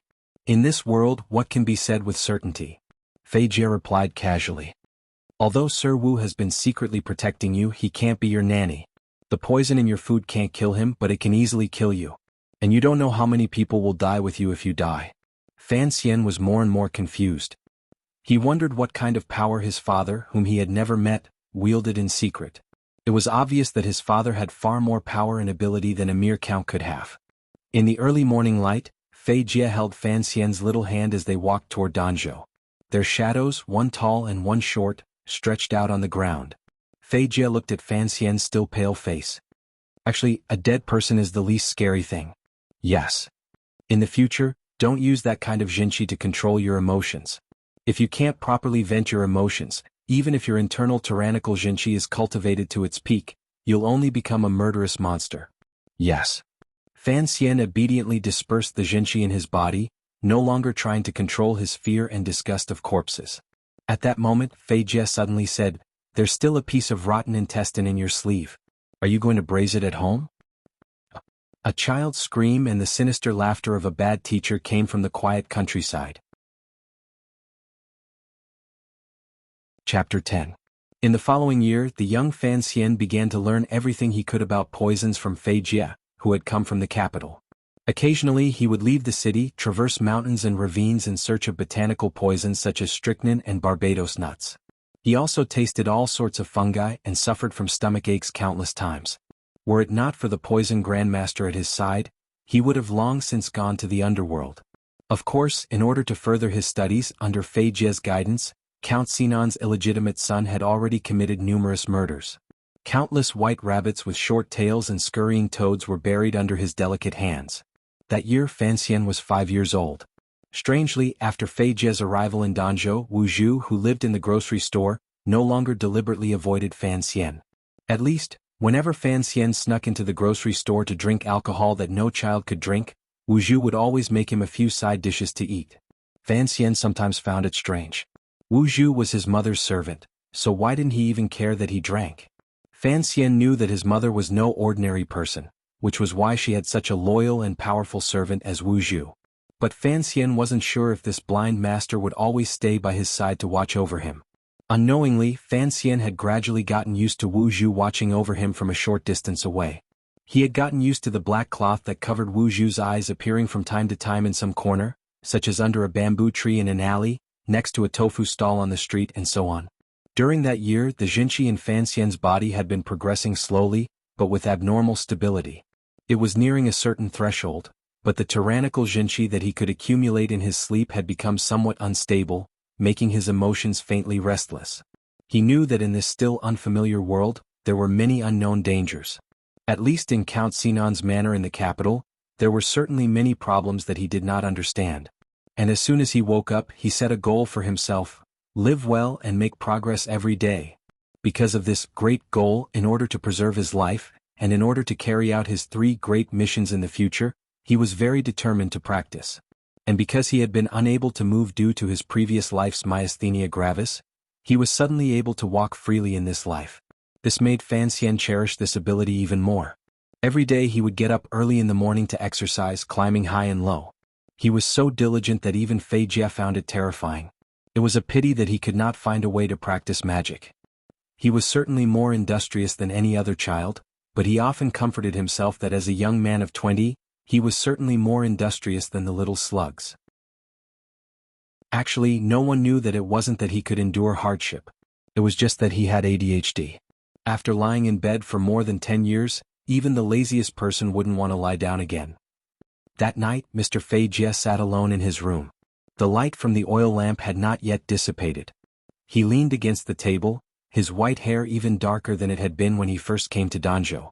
Now he was writing on a piece of white paper with a quill. There was a knock on the door. Without turning his head, Fei Jie said quietly, "Come in." Fan Xian pushed the door open and stepped over the high threshold. Rubbing his head, he approached with a chuckle. "What are you writing, teacher?" Fei Jie didn't shy away from him. He casually pushed the paper aside, turned around and asked, "What is it?" After spending a year with Count Sinan's illegitimate son, for some reason this Overwatch Council toxicologist, who had terrorized countless officials and thieves, felt a sense of warmth in his heart. Looking at the kid, he was happy. The kid was young, but he could endure hardship and was willing to study hard. And he didn't have the pretentious aversion to poisons that the rest of the world did. This made Fei Jie feel very comfortable. And most importantly, Fan Xian was smart and sensible. Sometimes he didn't even seem like a 5-year-old child. "Teacher." Fan Xian moved his butt to the bench with some difficulty. "I really want to know what kind of people my parents were." In fact, this was the 4th time Fan Xian had asked about Count Sinan and his mother's past in a year. But the first few times, Fei Jie had always been non-committal. "Your father was a very remarkable man," Fei Jie said. "Of course, your mother was even more remarkable." His words were useless. The Overwatch Council was a terrifying place in the country, responsible for investigating major cases, as well as major crimes committed by officials. Fei Jie was an early member of the council, and later became the head of the 3rd Bureau. He had always held a high position, and even in the capital, where there were hidden dragons and crouching tigers, he was feared. With a single word from Count Sinan, such a terrifying master of poisons had been banished to the faraway city of Danzhou to teach his illegitimate son. Even an idiot could tell how much power Count Sinan wielded in the capital. But it was unknown whether this power was official, or whether it was hidden in the shadows. As for his mother, who had died on the day he was born, Fan Xian did not know what kind of woman she was, but his intuition told him that she was no ordinary woman. He did not know if it was because they were connected by blood or for some other reason, but he had always felt that he missed that woman, whose name he did not know, whom he had never met. Fei Jie didn't seem to want to talk about it. "Since the concubine has given birth to a son," he said indifferently, "you can't inherit the count's estate in the future. So what do you plan to do?" Fan Xian smiled sweetly. "Teacher taught me how to use poison and how to detoxify it. In fact, I've learned a lot about medicine. If I can't do it in the future, I can become a doctor." Fei Jie stroked his long beard. "That's only natural," he said proudly. "Even the imperial physicians of the palace may not be better than me in medicine. As my only student, you are more than qualified to be a doctor in the future." Master and disciple said this, but deep down, they both knew that this was just an extravagant hope. "Teacher," Fan Xian suddenly said, "there seems to be a problem with the Jinqi method I practice. I actually came here tonight to ask for your guidance." Fei Jie believed that no one in the world could surpass him when it came to using poison, but he had never been willing to teach Fan Xian anything else. A person's life is limited, but the methods of killing are limitless. So we should devote our limited life to the pursuit of the most powerful method of killing. And in Fei Jie's eyes, the most powerful method of killing was naturally poison. Now that Fan Xian had the best poison-using teacher, why would he need to practice Jinqi? As for the magic that Fan Xian could never forget, Fei Jie, like most people of Qin, believed it to be of little use in battle. But this was the first time in a year that Fan Xian had taken the initiative to ask a question. Fei Jie couldn't help but feel curious. He stretched out 2 fingers and gently placed them on Fan Xian's pulse. He couldn't help but feel apprehensive. Chapter 11. Fei Jie slowly frowned. Because he believed in the blind man's power, he had never thought that there would be any problems with Fan Xian's Jinqi. But today when he checked Fan Xian's pulse, he found something unusual. Seeing his obscene teacher's serious face, Fan Xian knew something was wrong. He smiled and asked, "Is there a problem? You're smiling like that. Aren't you afraid of going mad?" Fei Jie glared at him. "Last time I only knew that the Jinqi you practiced was overbearing, but I didn't expect it to be this overbearing." Fan Xian scratched his head. "Overbearing? How overbearing?" Fei Jie answered seriously, "Very overbearing." Fan Xian looked at him seriously. "Teacher, we're both talking nonsense." Fei Jie was a master of poisons, not a grandmaster. Naturally, he couldn't tell what the nameless Jinqi Fan Xian practiced was, but he could clearly feel the danger of the Jinqi in the child's body. After thinking about it for a while, he advised Fan Xian to go find Wuxia. Unexpectedly, Fan Xian sighed and said that Wuxia had only listened to his mother and given him the book. Even he himself hadn't practiced it, so he wouldn't say anything. Fei Jie was furious. "Master Wu is going too far. As his young master, why doesn't he teach you personally? Instead, he makes you learn this dangerous method without the guidance of a good teacher?" For more than a year, he had long regarded the 5-year-old boy in front of him as the greatest source of comfort in his later years. He still hoped that Fan Xian would one day be able to inherit his mantle and carry forward what he had learned. So when he heard of this matter, he began to resent the blind Wuxia. "Is Uncle Wuxia very powerful?" Fan Xian asked, squinting like a little fox. Of course. Fei Jie thought about the past. But in this world, not many people know of Sir Wu's existence. "Do you know of the 4 grandmasters?" Of course Fan Xian knew. In today's world, the 4 martial superpowers worshipped by the common people were the 4 grandmasters. There were 2 in the kingdom of Qin, 1 in the kingdom of northern Qi and 1 in the city of Dongyi. In the present world, the Qin kingdom, under the leadership of the emperor, had long obtained an overwhelming advantage. Strangely, after the bloodshed in the coup last year, the power of the country had recovered, but the emperor had instead laid down the flags and ceased to expand outward. However, it was natural for the most powerful country to have 2 superpower houses. "That's right, our country currently has 2 great grandmasters." Fei Jie sneered and said, "People are stupid and stubborn. They only know how to fight. How would they know that once poison is perfected, they can also become a grandmaster?" Fan Xian hurriedly coughed twice to stop his teacher from boasting. "If we exclude the most mysterious temple, of the 4 grandmasters, the kingdom of Qing has 2. One of them is the younger brother of the teacher of the current commander of the Jingdo garrison, Yi Luyun of the Flowing Cloud Sanzhou." Fan Xian's eyes widened, thinking that this was a bit long, but the Jingdo garrison was responsible for the safety of the entire capital. It was the most important position in the world. That teacher's brother Yi Luyun was probably very strong. "There is another expert. I heard that he is in the imperial palace, but no one has seen him." "Hey teacher, we're talking about Uncle Wuxia." "What's the rush?" Fei Jie stared at him. "Yi Luyun has fought 17 duels in his life and never lost once. But when your mother first came to the capital because she beat up Yi Luyun's nephew, who is now the commander of the Jingdo garrison, into a pig's head, Yi Luyun spread the word that he was going to make trouble for your mother." Fan Xian was dumbfounded. His mother, whom he had never met, was also an arrogant character back in the day. Fei Jie chuckled and said, "But later for some reason Yi Luyun suddenly stopped caring about this matter. Yi Zhong even went to Taiping courtyard to serve tea to your mother and apologize. No one knows what happened. This matter has always been very mysterious. But it should be that Yi Luyun and Sir Wuxia fought under the palace walls. Sir Wuxia was your mother's servant, so it was normal for him to stand up for something like this." Fei Jie picked up the cup of tea beside him and took a sip. Who won in the end? Fan Xian's eyes were wide with curiosity. Although he knew that the blind Wu Zhu was a powerful fighter, he did not expect him to have the experience of fighting Yi Luyun, one of the 4 great grandmasters. No one knows the result, but it should have been a draw. Fei Jie frowned and said, I heard that after Yi Luyun returned to his sword pavilion, he trained with a black cloth for half a year. It was after that he abandoned the sword and developed a set of simple, unadorned sanzhou. Only then did he truly become a grandmaster. I think that battle must have inspired him a lot. He propped up his face and thought, for great grandmasters? Then 5th Zhu was ranked 5th. Did that mean he was the 5th great grandmaster? Fan Xian's eyes shone like peach blossoms. It turned out that his blind servant was so powerful. In the future, when he ventured into the world, who would he have to be afraid of? Suddenly he thought of a question. Teacher, didn't you say that these things are all secrets? How did you know? Fei Jie said coldly, I am a high-ranking official of the Overwatch Council. To us, there are no secrets in this world. For some reason, Fan Xian had always been particularly interested in the powerful figures of this world. It was as if he felt that after a decade or so, he would eventually meet those people. So he opened his mouth and asked, Have you met the other 3 great grandmasters? The other master of the kingdom of Qing only exists in legends. According to analysis, he should be in the palace, but no one has actually met him.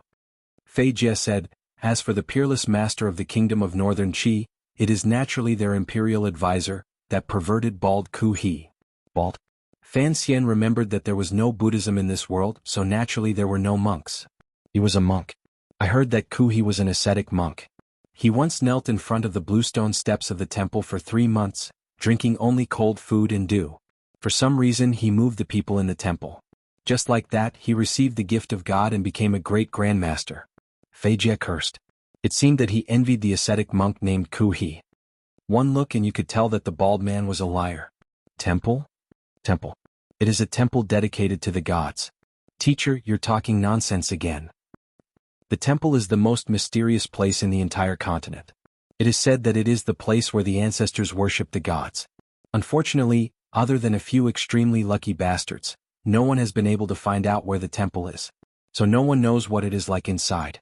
Then perhaps, the temple does not exist. Fei Jie hit Fan Xian's little head hard. It is one thing to mess around normally, but how can you be so disrespectful to such a holy and noble place?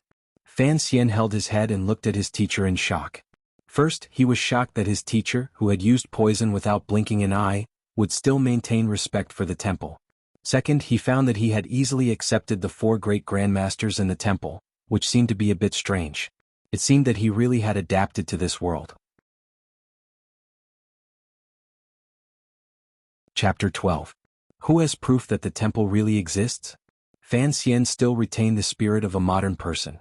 Fei Jie said proudly, Imperial advisor Ku He, one of the 4 great grandmasters, was only favored by the temple and became the most powerful warrior in the land. Is that not enough proof? Perhaps Ku He took a lot of stimulants and used the temple as an excuse. Fan Xian pursed his lips.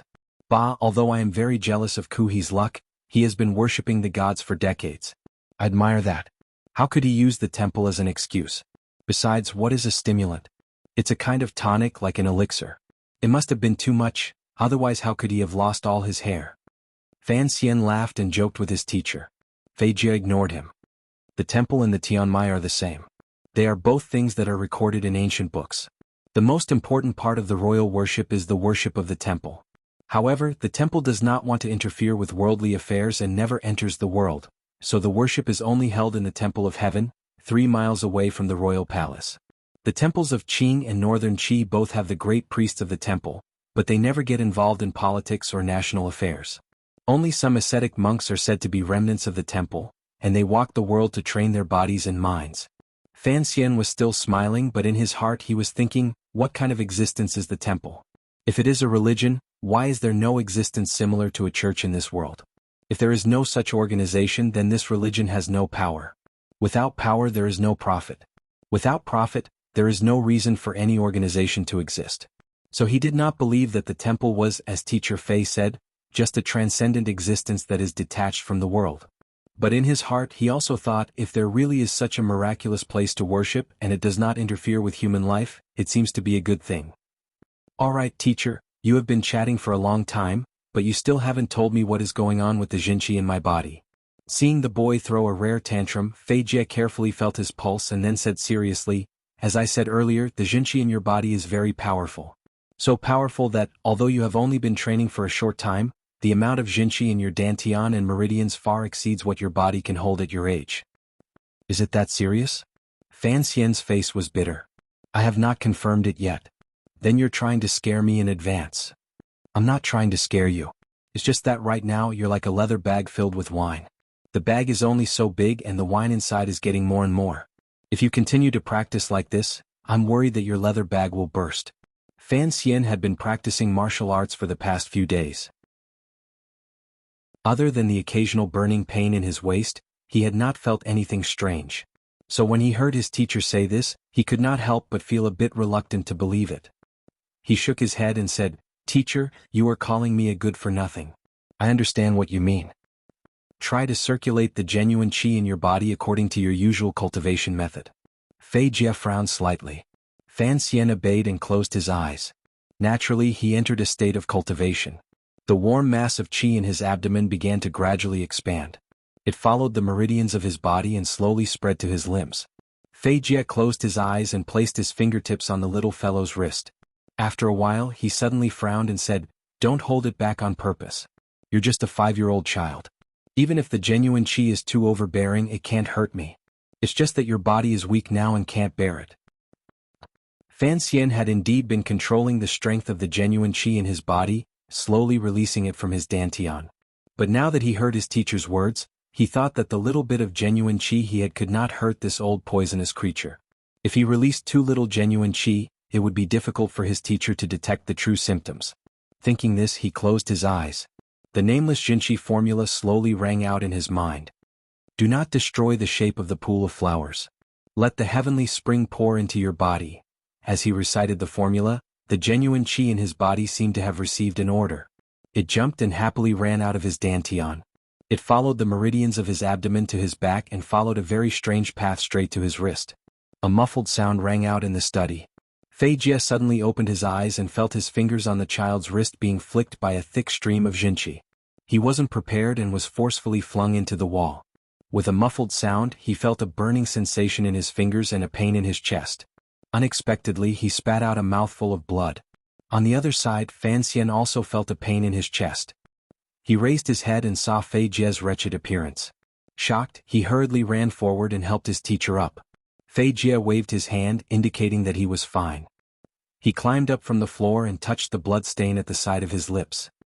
He looked at the child with a strange look in his eyes, one that he could not quite put into words. He muttered to himself, He's only King 5 years old. How can his genuine qi be so overbearing? If you continue to train, won't the genuine qi in your body explode in the future? Hearing his teacher curse, Fan Xian was stunned. He had not expected Fei Jie to spit out blood from the sudden disobedience of the genuine qi in his wrist. But after Fei Jie was injured, the first thing he thought of was not his own injury, but his concern for his student's safety. Thinking of this, even Fan Xian, who had always hidden in the shell of a child and sometimes deliberately sealed off his emotions, felt moved. The wooden door opened without any wind, and a black shadow swept in like a black light. Fan Xian was very familiar with this person's scent, so he did not pay much attention to him. He only helped Fei Jie. You two fools. Even at a time like this, the blind Wu Zhu's tone was as cold as ever. He lifted Fan Xian up with one hand and put his finger on the child's neck. After a moment he said coldly, You are not injured.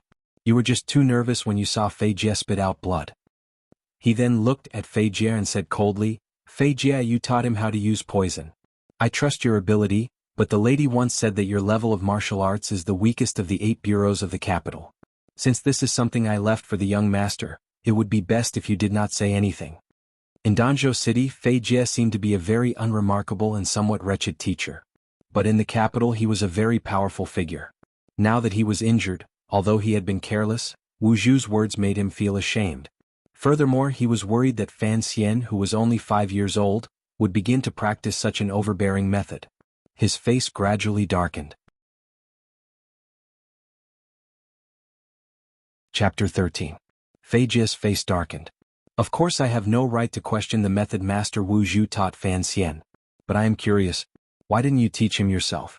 After all, he is only 5 years old. Even if he is talented as his mother's servant, you should be watching from the side in such a dangerous situation. What he said made sense.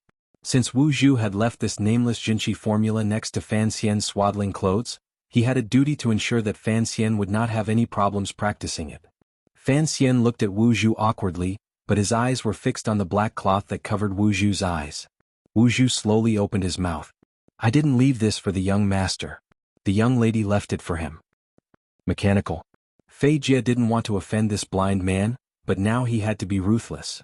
Your cultivation is so high. Just a few words of advice and Fan Xian wouldn't have to practice so dangerously. Wu Zhu paused, then suddenly said, I have never practiced Jinqi. Having said that, he turned and left, leaving the stupefied master and disciple in the room. What did he just say? He said he had never practiced Jinqi, and the 2 words he said seemed to have gone through a lot. Fei Jie looked at Fan Xian, who was pretending to be mature, and he was filled with anger. He couldn't figure out where this 5-year-old kid had learned to say such dry, witty things. It is hard to imagine that someone without internal energy could fight Luyun Sanzhou, one of the 4 great grandmasters, to a draw. Although Yi Luyun was still using a sword at the time, he had not mastered the Sanzhou. Teacher. Fan Xian asked respectfully, can a person without internal Jinqi be as powerful as Uncle Wu Zhu? Fei Jie frowned and thought for a moment. Only if his every movement was terrifyingly precise could he use the iron rod in his hand and stab it into his opponent's vitals before they could react. Fan Xian remembered the night when he had first arrived in this world. The blind young man had carried him on his back and held a dripping iron rod in his hand. However, this kind of speed and power shouldn't be something a human can achieve. Fei Jie shook his head and suddenly coughed twice. He hurriedly sat down at the desk and looked at Fan Xian seriously. Kid, if you don't have to practice this martial art, it's best if you don't. With what I've taught you, I can guarantee that in the future, only others will be afraid of you. I will think about it, teacher, Fan Xian replied maturely. Fei Jie thought for a moment, then went to the bedside and fetched a small medicine pouch. He handed it to Fan Xian. Take it. This medicine is very expensive. If in the future your training goes awry, remember to take one and drink it with plenty of water. Fan Xian held the pouch in his hand.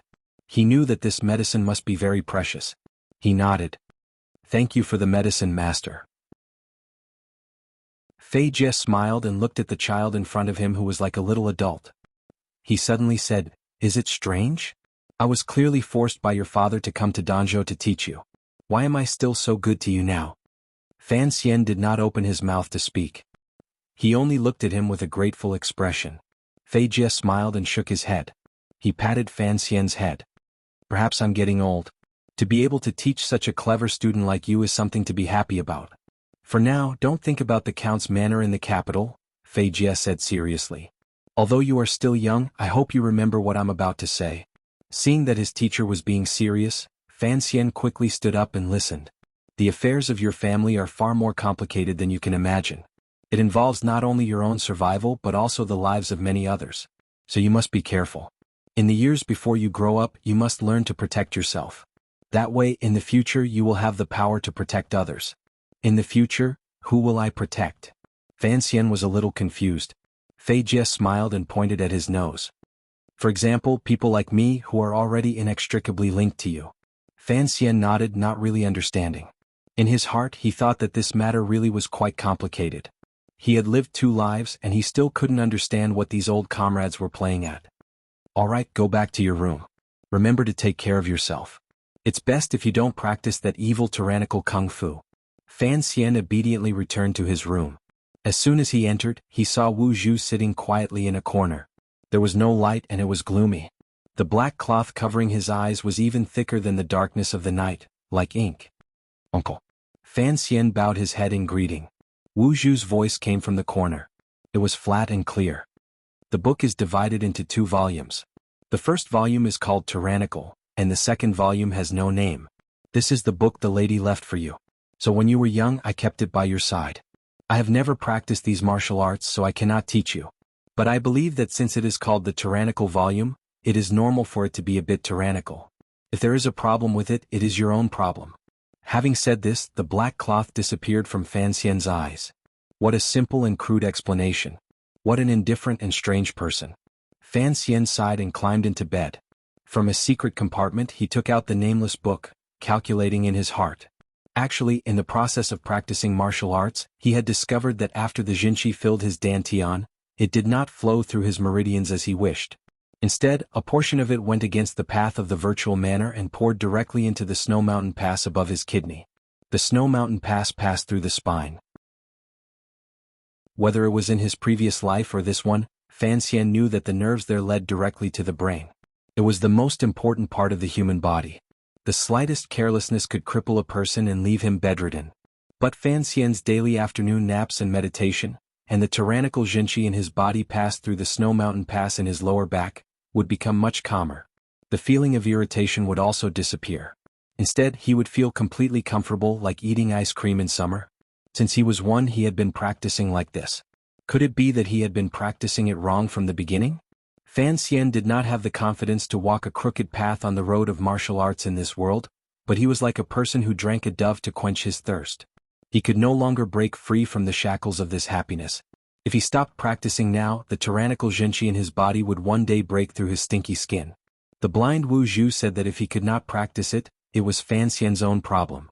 But now Fan Xian was thinking, to practice or not to practice, that was the real question. Chapter 14. Early in the morning, birds chirped in the garden. The maids and servants in the mansion finished cleaning and began to prepare breakfast. Now that Count Sinan's daughter, Fan Ruoruo, had returned to the capital, there was only one master and a half left in the manor. After everything was done, the head maid, Donger, went to wake Fan Xian up. She was shocked to see Fan Xian, thinking that he was seriously ill. She hurriedly went to fetch a doctor, but when the doctor arrived he took his pulse and said that there was nothing wrong with him. It was just that he had eaten something recently that made him a little hot. He wrote a few prescriptions for him to recuperate, then took the money and left. Ever since Fei Jie had arrived at the count's manor, the teacher, who had been a fan of ancient literature, had quietly left. As the morning breeze blew in, Fei Jie looked at the little boy in front of him, who had 2 dark circles under his eyes. He laughed shrilly. People say that young people are like the rising sun, ignorant of the sorrows of the world. What have you been up to? You can't even sleep well and you even have to call a doctor. Fan Xian had thought about it all night, but he still hadn't decided whether or not he should cultivate the Jinchi in his body. Although his nature was to practice this nameless martial art as a form of entertainment, when it came to matters of life and death, he naturally had to be careful. Having slept too little, he was already in a trance. When he heard Teacher Fei say that he didn't know the sorrows of the world, he unconsciously groaned. Young people don't know the sorrows of the world and love to go up. Love to go up and for the sake of new words talk about sorrows. Now that he knows the sorrows of the world, he stops talking. He stops talking only to realize that it's a cool autumn day. The study was suddenly quiet, and not a sound could be heard for a long time. Fan Xian pushed his sleepy eyelids open and yawned. Teacher, I slept too late last night. Don't be angry. Fei Jie looked at him and unconsciously reached out to stroke his beard. Unexpectedly, he was still holding the quill in his hand, and when it struck his chin, the pain woke him up. Just now, those words, who wrote them? He asked. Poor old Xan. Fan Xian didn't even think about it and directly said Xan Qiji's name. Only now did he realize what kind of mistake he had made. Seeing the green light in Fei Jie's eyes, Fan Xian stuttered. Lao Xan is a middleman who came to the west of the city last month to collect sea salt. Oh, it's well written. I wonder what the name of a merchant is. Xan Qiji. Fan Xian stole a glance at him. Fei Jie's expression had already returned to normal, and the class began. Apart from the introduction to biological poisons, he also had to teach other subjects, so the teaching task was a little heavy. After lunch and returning to his bedroom, Fan Xian finally began to face that complicated question. Should he practice that overbearing and dangerous Jinchi or not? He held the yellow book in his hand and began to worry. But before that, the first thing he had to worry about was the words he had accidentally practiced in the study. Ugly Slave was a poem written by Xan Qiji after he was demoted. Fan Xian was very familiar with it, but he recited it casually. He had no idea how much trouble it would bring him, but he didn't know if he had fooled Fei Jie with the story he had just come up with. But judging by Fei Jie's expression, he must have believed it. The original author was a sea salt merchant. Fan Xian wasn't a clean freak, and he didn't think it was disgusting to plagiarize the works of others. In his opinion, since these poems were things that only he knew, it would be a waste if he didn't make use of them. In the first few years after he came to this world, he had enough time to think about how to survive in this world. Plagiarism, a job with a bright future, was one of his plans without hesitation, and it firmly occupied the top 3 positions of glory. When Fan Xian was thinking about this part, he kept hypnotizing himself. I'm not yeast, I'm the disseminator of Earth's cultural heritage, the preserver, the great communitarian. But he didn't want to copy like this, not now. In his imagination, at least whatever he wrote, he had to use the names of his ancestors as his pen names. Just like today in the study.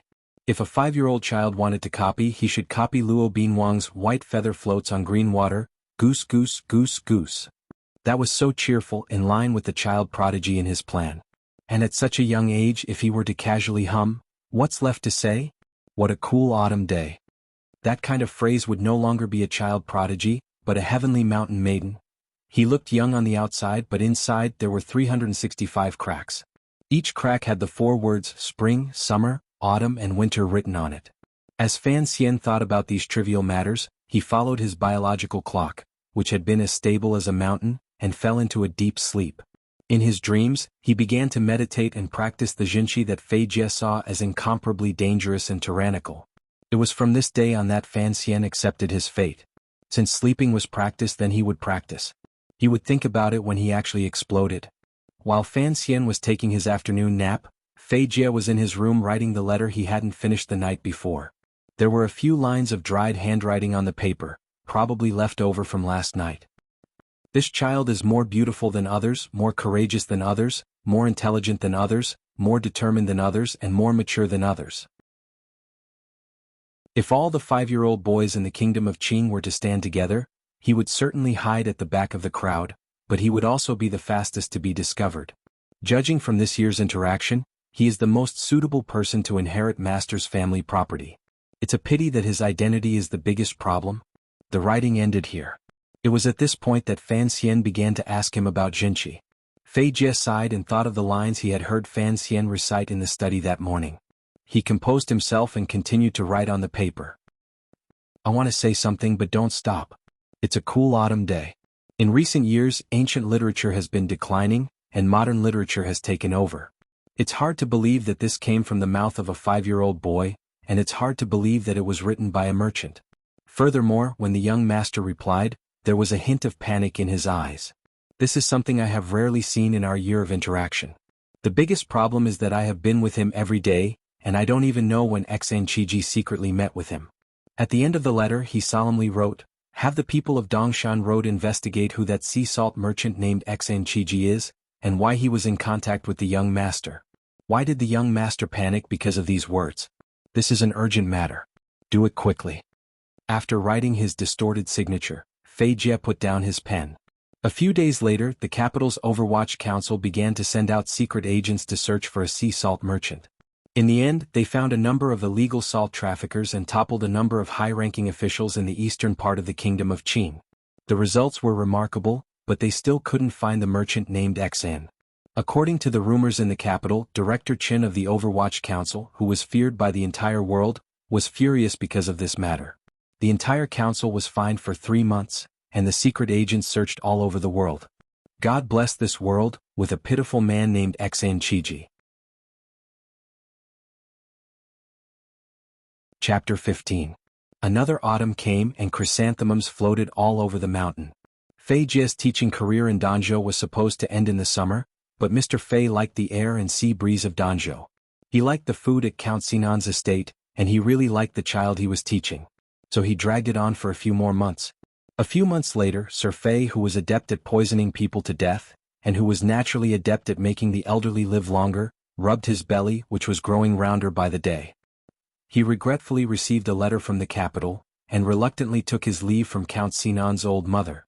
The countess knew that the teacher before her had been sent by someone from the capital. She comforted him but did not try to keep him. She gave him a thick red envelope, thanked him and left. On the road west of Danzhou Harbor, teacher and student were having a conversation before they parted. "Why do you not listen to me when I tell you not to practice that explosive Jinqi?" "Teacher, at least for now, I don't see any major problems." "If there are no problems, then last night when you went to the kitchen to steal some wine, why did you break the entire urn?" "It was an accident," Fan Xian answered, distressed.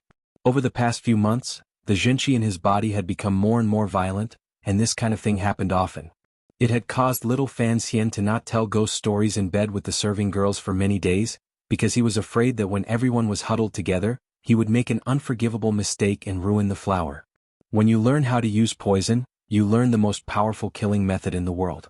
Why do you still need to learn that? Because using poison can easily hurt innocent people. Fei Jie suddenly stared into the boy's eyes. Are you sure you're not even 6 years old this year? Fan Xian looked at his teacher innocently. It's not my fault that I'm precocious. Fei Jie exhaled and spat. It was not easy for him to spend so much time with this little freak without losing his mind. It was time to part. Fei Jie stroked the little fellow's head and turned his head to look at Danzhou behind him. The harbor was displaying its beauty against the backdrop of the blue sea and blue sky. If you really want to come to the capital in the future, to become a doctor, remember to look for me. Yes. Fan Xian bowed respectfully. He was truly grateful to the strange old man in front of him. The blind Wu Zhu had always been so cold. All these years, the adult soul in the child's body had found someone to talk to. Even if the other was his teacher and his background was not simple, he was still grateful. Furthermore, after more than a year of interaction, he could feel that the old man had become more protective of him. Don't learn that Jinqi anymore, teacher, you are really long-winded. Maybe it's because he's too old. Fei Jie rubbed Fan Xian's soft black hand on his head with one hand and stroked his own messy white hair with the other. However, that true qi is indeed useless. It's too powerful and uncontrollable. Fei Jie did not give up. That sword-wielding monster in Dongyi owes me a favor. If you are willing, I can introduce you to him as a student. Fan Xian sucked in a cold breath and said, You're talking about the sword saint of Dongyi? That's right, Fei Jie said temptingly. One of the 4 grandmasters. No matter what you practice is better than what you practice. Fan Xian was interested in something else. Teacher, how did you know him? Oh, when he was 8, his father invited me to treat him. TSK, that monster was clearly an idiot. All he could do was hug a tree branch and stare blankly. I casually treated him, and after a few years, I heard that he actually learned the Sigu swordsmanship and became a grandmaster. Fan Xian looked at him with disdain. Casually treated him? Let's not talk about you swindling medical fees, just the fact that you almost killed a future peerless master is enough to make you look down on. Feigning anger, Fei Jie strode toward the carriage in the distance. As he walked, he said, I've taught you the basics of biological poisons and the basics of related knowledge. But there is one most important thing I haven't told you yet. Fan Xian scampered along, his calves like wind and fire wheels. He followed behind his teacher. What is it? Detoxification is not difficult, nor is concocting the poison. The most difficult thing is to poison it. Fei Jie walked on without turning his head. Fan Xian stopped in his tracks, thinking carefully about what Fei Jie had just said. Having studied poison with Fei Jie for a year, he knew how difficult it was to find a colorless, odorless, and tasteless poison in this world. So the key was the word poison. Fan Xian suddenly laughed shyly. He wasn't going to become an assassin, nor was he going to the palace to poison the emperor. What was the point of worrying about such things? He just had to make sure that Count Sinan's concubine in the capital couldn't find someone to poison him.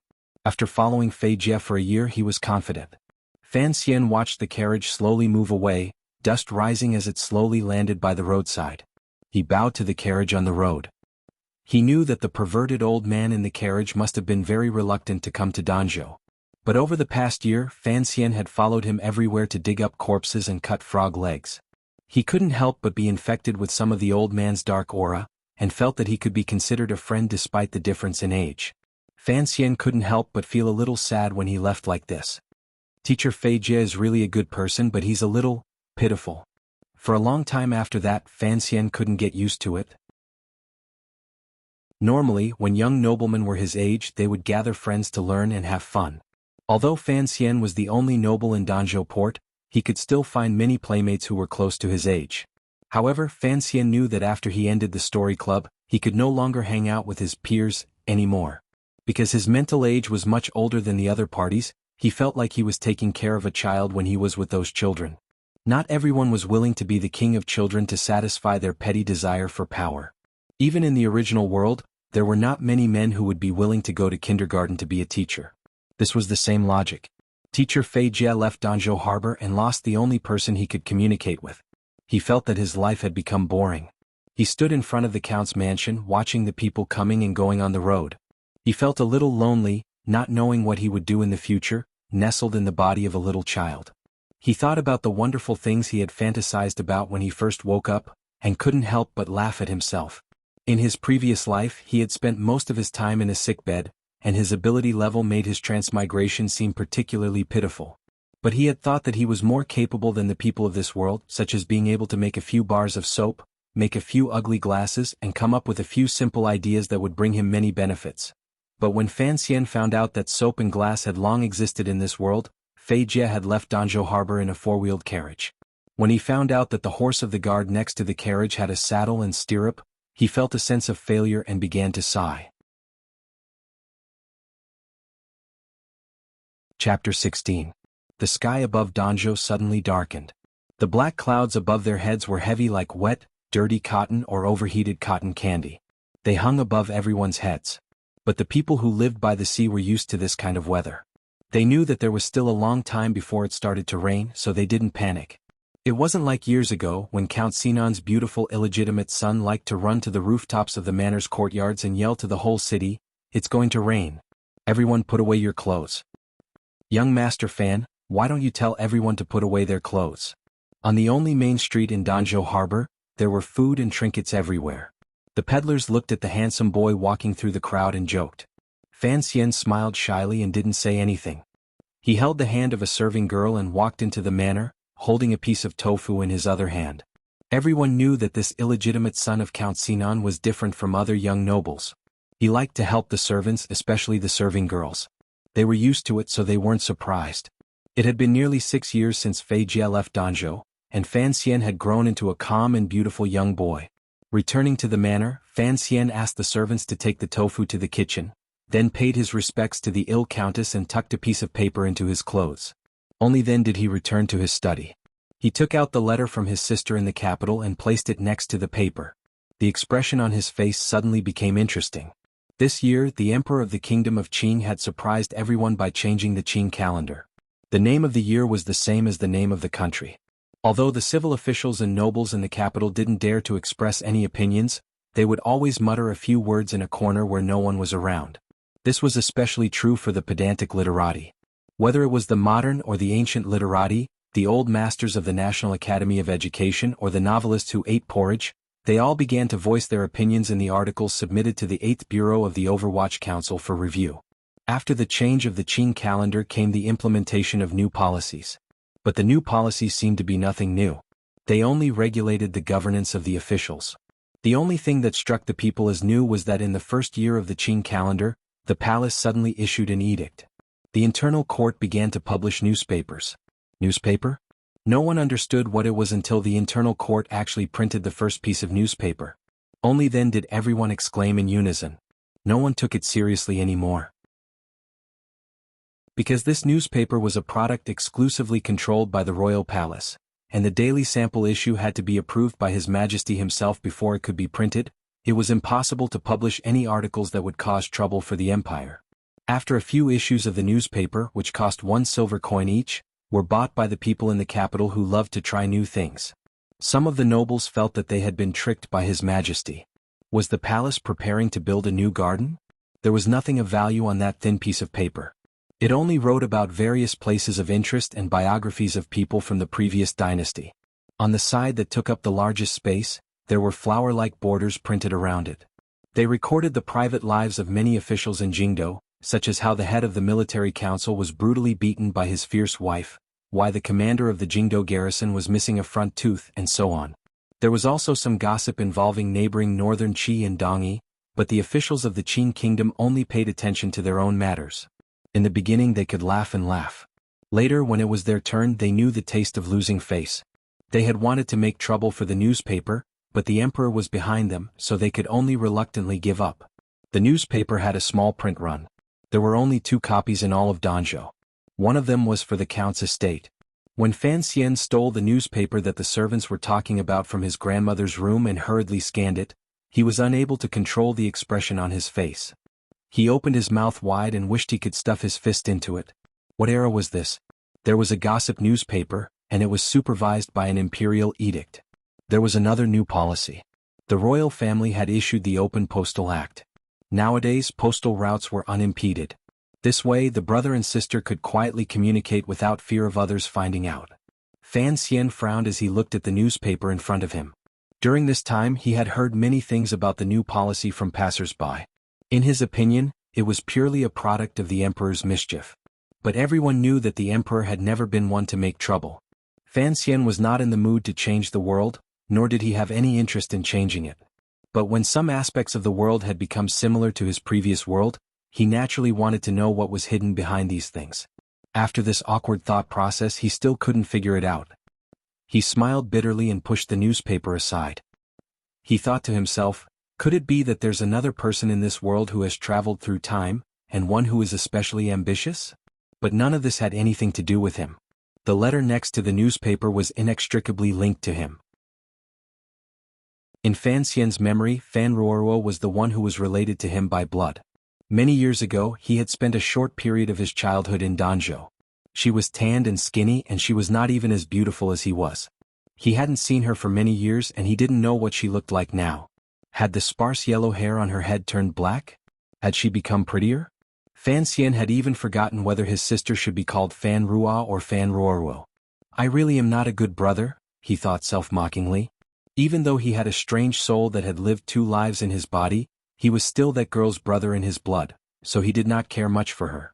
2 years ago, when Fan Ruoruo started school, she often sent letters from school to Danzhou City.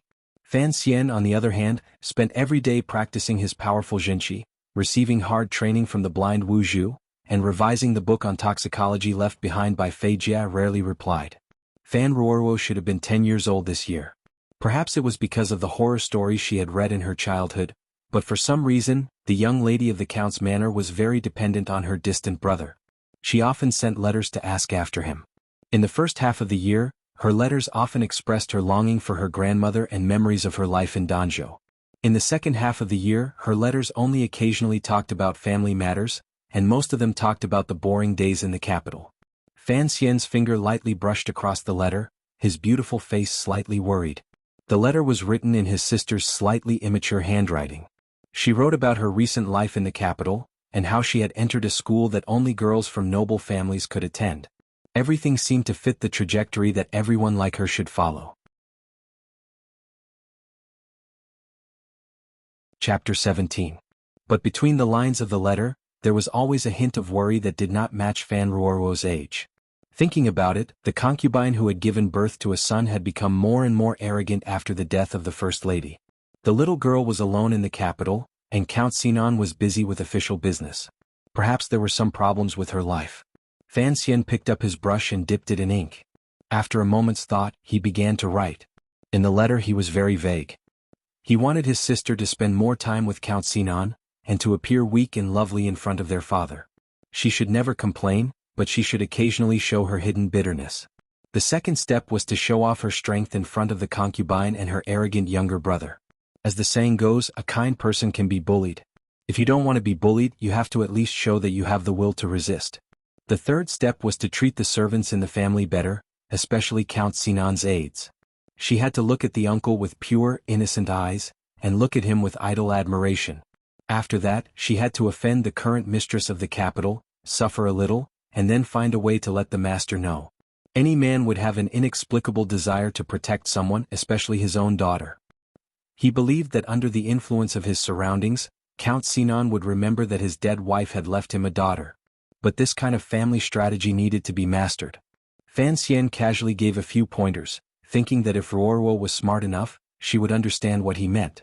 But he didn't know if these tricks, which he had learned from the romance novels of his previous life, would be useful. He waited anxiously for a reply, afraid that his blind suggestions would bring trouble to the 11-year-old girl. After 2 months, Fan Ruoruo's reply came. He didn't know if it was because of these tricks, or if there was no such thing as a stepmother abusing her daughter in the capital, but Fan Xian could clearly see that his sister was very happy. But in the letter, Fan Ruoruo asked, puzzled, why should he treat the servants in the family better? Only then did Fan Xian realize that in such a stratified society, not everyone saw the relationship between people the way he did. So he wrote another letter and told a few short stories to show that respect was not only good for others, but good for oneself as well. Originally, Fan Xian had wanted to copy a few stories from the Decameron from his memory and send them to the capital. He remembered that when he was reading textbooks in his previous life, the authoritative critics had always praised Boccaccio for praising love and advocating social equality and equality between men and women. But after a moment's thought, Fan Xian felt a lingering fear. He remembered that the Decameron contained quite a few dirty jokes. This was a small interlude in Fan Xian's life, but it gave him some sort of spiritual sustenance. It seemed that whether the little girl in the capital was doing well or not had become an indicator of his happiness index. Although Fan Ruoruo, who was far away in the capital, was young, she could feel from these letters that her brother, who was far away in Danzhou, was different from other children.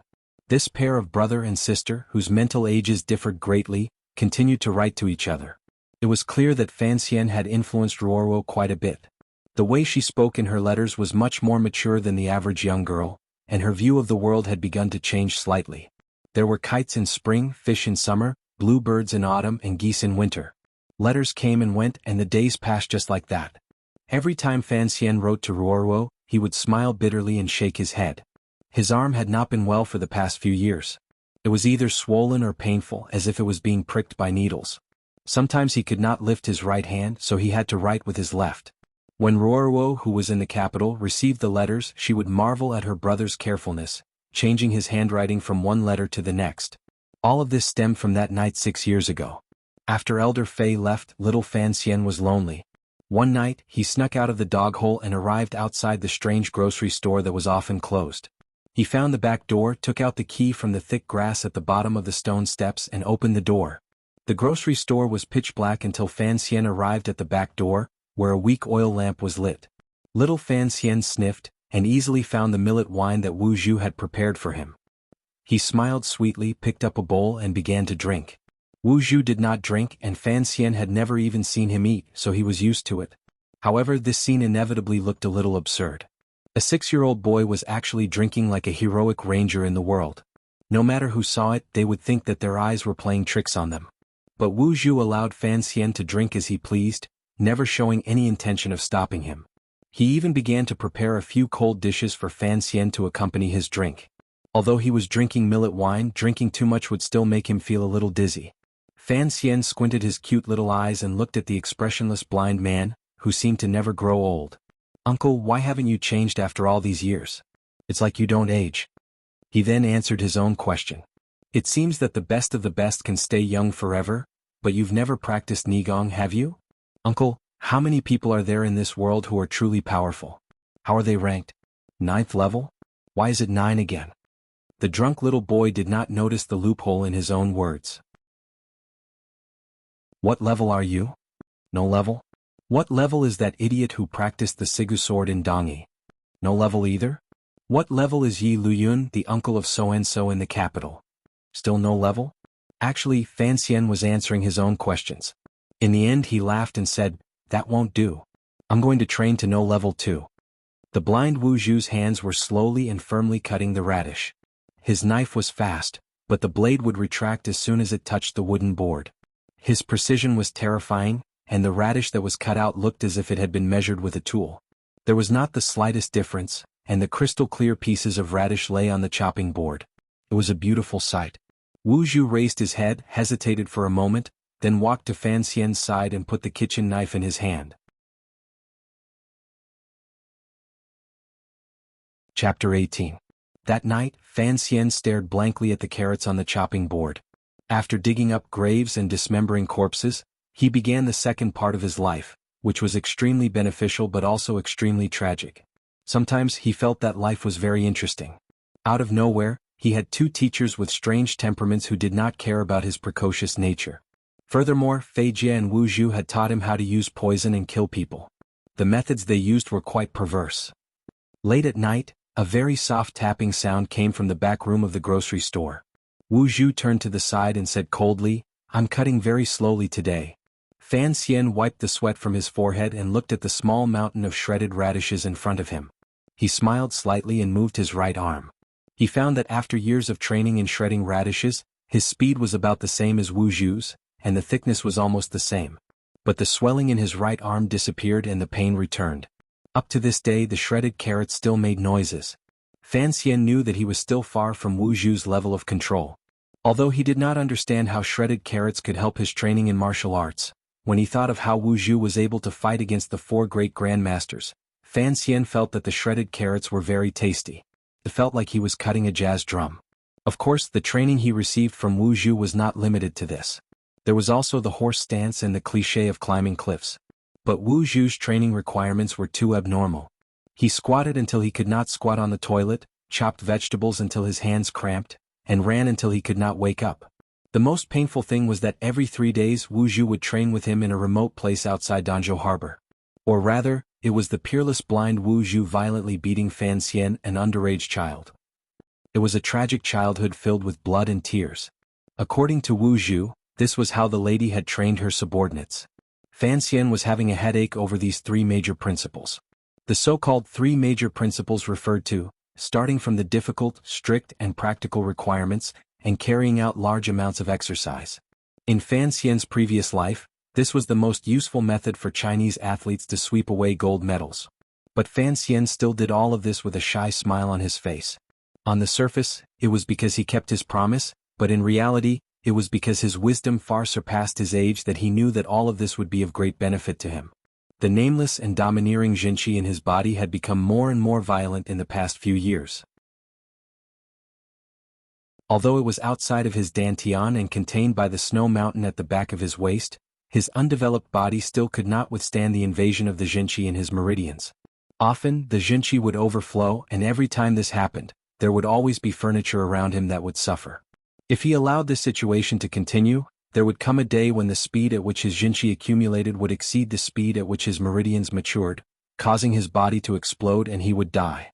What he did not expect was that the blind man Wu Zhu did not have any way to tame the violent Jinqi in his body. All he did was train his body and adjust his bodily functions to an optimal state. Then he used the method of slicing radishes to train his mind. He was not impatient or impatient. Over the years, his control over his Jinqi had become much more stable. When it came to death, none of the living people in this world had as much experience as Fan Xian. Thus, no one was more afraid of death than him and treasured life more. So when he found out that Wu Zhu's training was very helpful in helping him overcome the side effects of the tyrannical scroll, he quietly persevered. Fan Xian thought about it later, and understood the hidden meaning behind Wu Zhu's actions. If the Jinqi was a fire, and he was the furnace, then training his muscles was the same as building a sturdy furnace. Training his mind and spirit was the same as opening a small hole in the furnace, effectively controlling the strength of the fire. As for being hammered by Wu Zhu every day, Fan Xian could only explain it to himself. This was the 3 aspects in one great part of the 3 aspects in one great. But it really hurt. Early in the morning, Fan Xian woke up in bed. He rubbed his numb eyes and climbed out of bed. He jumped into the servant girl's blanket and sniffed the lingering fragrance of her body. He pursed his lips and was very satisfied. The servant girl, Cici, was combing her hair. Noticing that he had woken up, she smiled and walked over to her bed. She pulled out the boy who was twisting her blanket like an octopus. She didn't have time to comb her hair, so she just gathered it up and got up to prepare hot water for a morning bath. Fan Xian climbed out of the blanket and sat down on the cotton pillow he had made for Cici. He lifted up his pants and looked inside. He was reciting his favorite drinking game from his previous life, before the onset of the disease. He used his right hand to gesture rock paper scissors. Who's lewd? I'm lewd. Who's lewd? You're lewd. He finally raised his eyebrows and looked inside his pants. I'm lewd, he said to himself. You don't have the ability to be lewd. Having been in this world for many years, Fan Xian had long since gotten used to this kind of decadent lifestyle. He yawned as he waited for the servant girl to return. Unexpectedly, after waiting for a long time, he almost fell back to sleep, but there was no hot towel on his face. He didn't know what had happened, but he could hear faint curses coming from the courtyard. Fan Xian put on his clothes and walked out curiously. He immediately saw something that made him very unhappy. In the garden, the visibly tired housekeeper Zhou was fiercely scolding the servant girl, Cici. It seemed that Cici had rushed out to fetch hot water, so her hair was not combed properly and her clothes were not neat. There were a few servant girls surrounding her, their faces full of fear. This housekeeper Zhou had come from the capital 2 years ago. Fan Xian naturally knew that he was sent by his mistress to keep an eye on him. But over the past year, the housekeeper had behaved himself, and Fan Xian had been secretly watching him. He hadn't seen him do anything, so he had always let him be. But today the housekeeper was scolding his own servant girl. This made Fan Xian very unhappy. He was a very protective person. He narrowed his eyes and walked over to the housekeeper. But for some reason the housekeeper was particularly stubborn today. He insisted that Cici go to the backyard to be punished. Fan Xian frowned and raised his beautiful face to look at the housekeeper. He laughed. "She's my servant girl. I'll take her back and keep an eye on her." His words seemed very calm, even a little weak. The servant girls around him heard something else and became afraid. They didn't know if the greatest hidden danger in Count Sinan's household, the conflict between the two rooms in the capital and Danzhou, could be suppressed.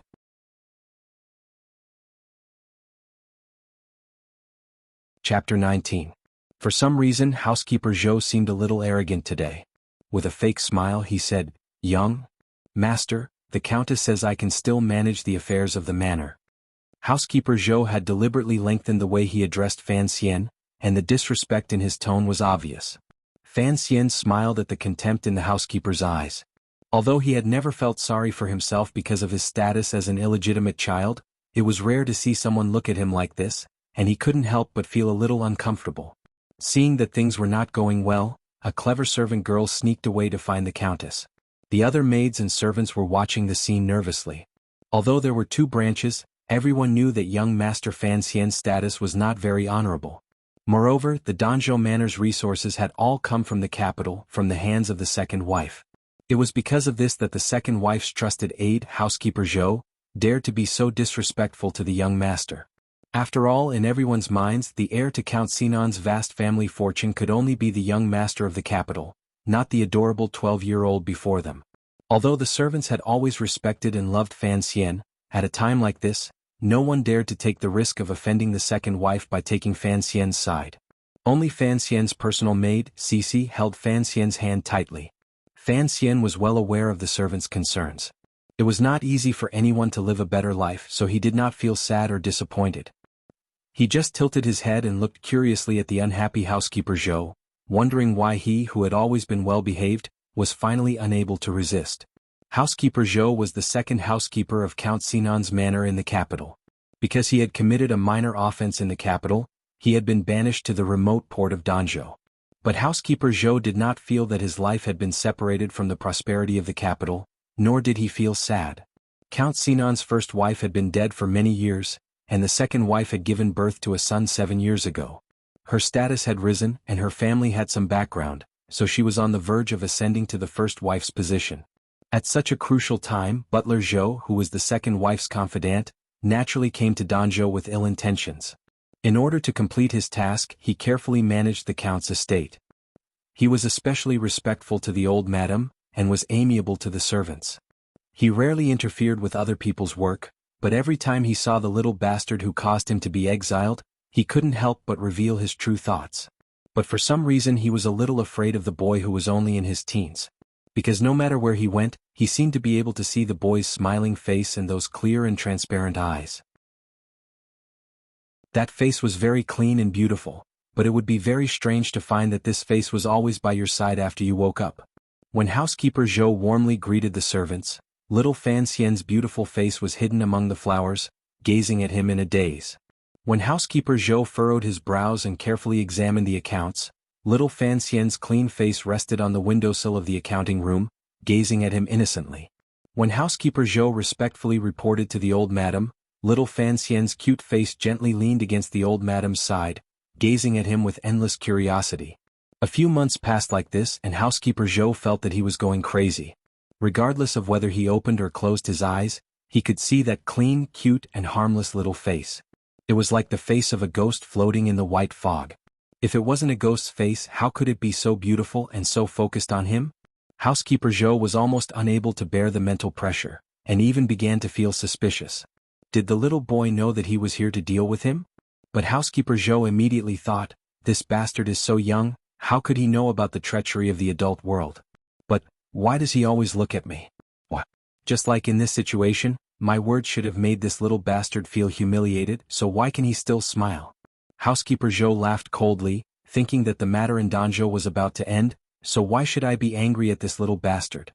Fan Xian didn't know that his unscrupulous observation of the housekeeper would bring him so much mental pressure. Of course, even if he had known, he wouldn't have felt any more apologetic. He was just curious about what that concubine in the capital would do to deal with him. But seeing housekeeper Zhou use the excuse of teaching his servant girl a lesson to embarrass him, Fan Xian's mood had already begun to become gloomy. After hearing the words, "young master," the smile on his face began to slowly fade. "I heard that a few years ago, young master, you chased a servant girl out of the manor. That was too willful." Housekeeper Zhou didn't seem to see the young man's expression change, and continued to speak with a trace of disdain on his face. "From now on, young master is still young, so don't worry too much about the affairs of the manor." Fan Xian smiled. "Are you warning me to behave?" Housekeeper Zhou said he didn't dare, but his tone was arrogant. "How could I dare? It's just that before I came, the second mistress said that young master is still young, and that I should look after him. Aren't you afraid that I'll put on my airs as a young master and slap you in the face?" Fan Xian asked curiously. Housekeeper Zhou laughed and stroked the thin beard under his chin. "Although young master, this one lost his mother when he was young, and has few people to discipline him, but everyone knows that he has been well educated since he was young. How could he treat his servants so harshly?" He looked at the handsome young man in front of him and laughed to himself. "A child like this actually wants to put on airs in front of me? Oh." At that moment, Fan Xian seemed to remember that he was an illegitimate child. He came to his senses and turned to leave. Although the servant girls were secretly feeling indignant for the young master, seeing that there was no conflict, they also felt relieved for Fan Xian. Holding Fan Xian's hand, Cici's eyes began to moisten. She thought that the young master was really pitiful, but she was afraid that he would be angry. She stole a glance at Fan Xian out of the corner of her eye and saw that his eyes were full of serenity. Fan Xian took Cici's hand and entered the house. He moved 2 stools to the door and let Cici sit on one, while he moved the other to the garden. The servant girls had not yet dispersed, and housekeeper Zhou was still reminiscing about his heroism. Fan Xian placed the stool in front of housekeeper Zhou. The people around him thought it was strange, and housekeeper Zhou didn't understand. Just as he was about to ask, Fan Xian had already stepped on the stool and stood on it. At that time, Fan Xian was only 12 years old and he wasn't very tall. With the stool he was only about as tall as housekeeper Zhou. Everyone was puzzled. They didn't know what he was doing on the stool. At that moment they saw Fan Xian raise his right hand to his mouth and blow out 2 hot breaths, then raise it high. "What are you doing?" This sentence was still in housekeeper Zhou's mouth, but he didn't have time to spit it out. Fan Xian's little hand had already swung back and slapped forward. Slap. A crisp sound rang out. Housekeeper Zhou was slapped to the ground. A bright red handprint appeared on his face, and a trickle of blood seeped from the corner of his mouth. He was completely stunned. He had never imagined that this child would be so strong, and this child actually dared to hit him. Little Fan Xian jumped down from the stool and rubbed his wrists. He took a handkerchief from a servant girl and wiped his hands. Looking at housekeeper Zhou, who was on the ground covering his face and moaning, Fan Xian said softly, "Even a well-educated person can hit someone. Although I don't mistreat servants, I'm happy to show you what it means to be a spoiled brat."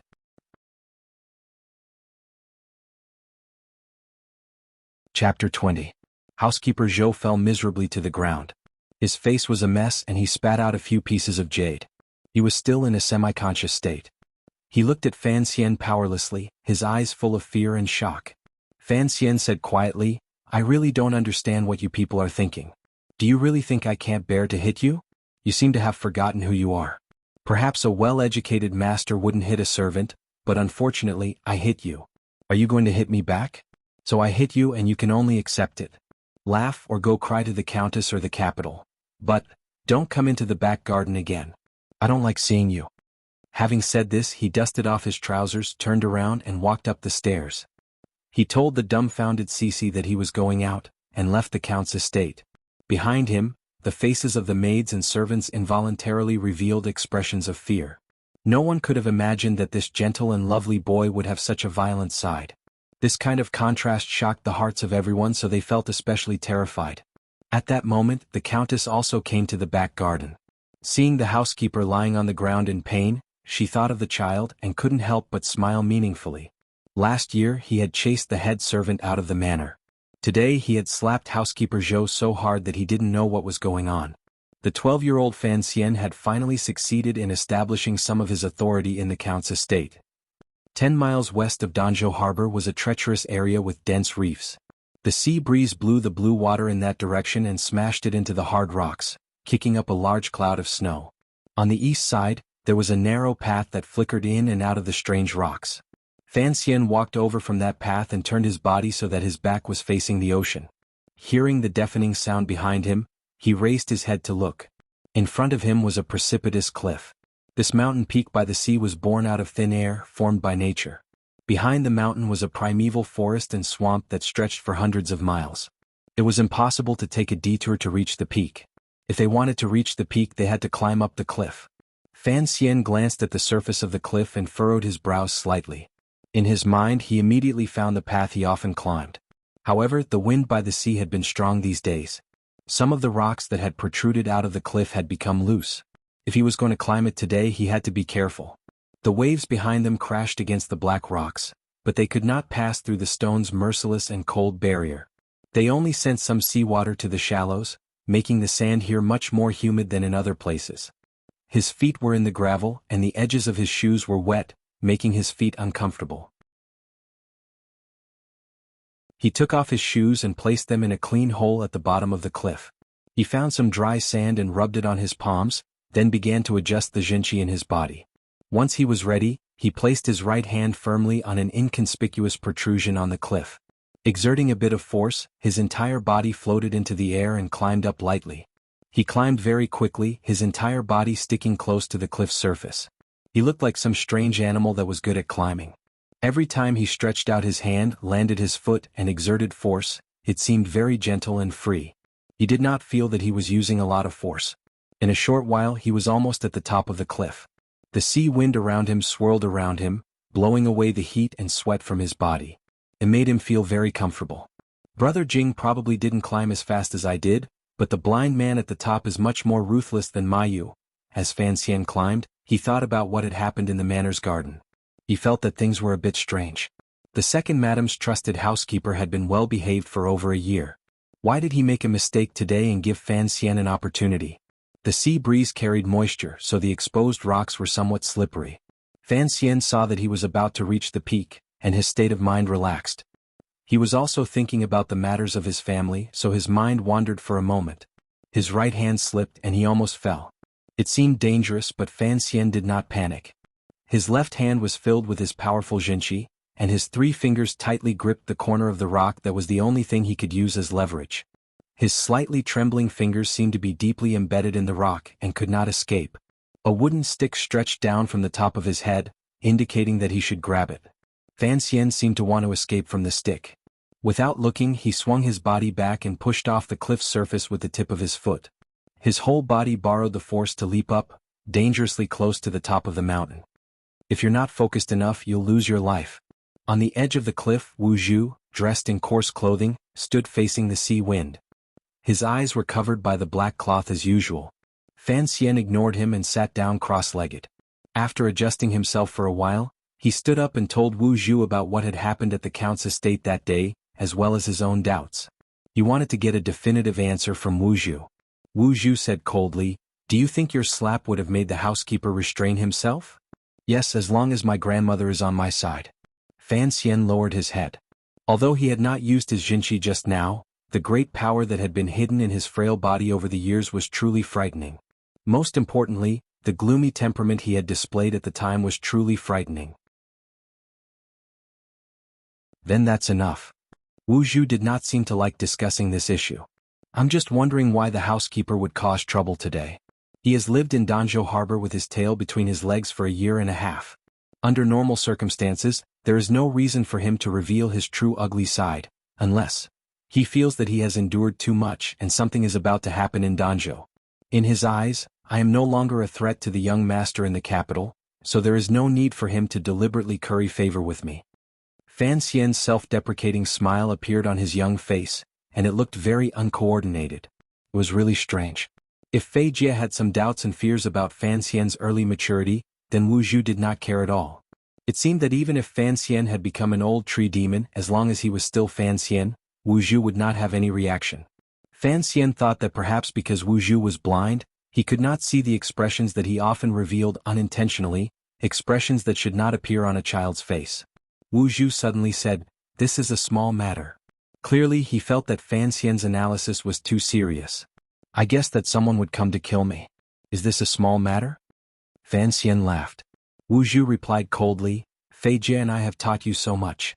If you still can't handle a small matter like this, then something big has happened." Fan Xian thought for a moment and accepted this fact. He understood that Wu Zhu would not handle this matter on his behalf. "Let's begin." "Yes." After a long time in a remote area above the cliff, Fan Xian, bare-chested, moaned pitifully, again. Just as his voice floated out of the cliff, a wooden stick came down from the sky and hit him hard on the back with a dull thud.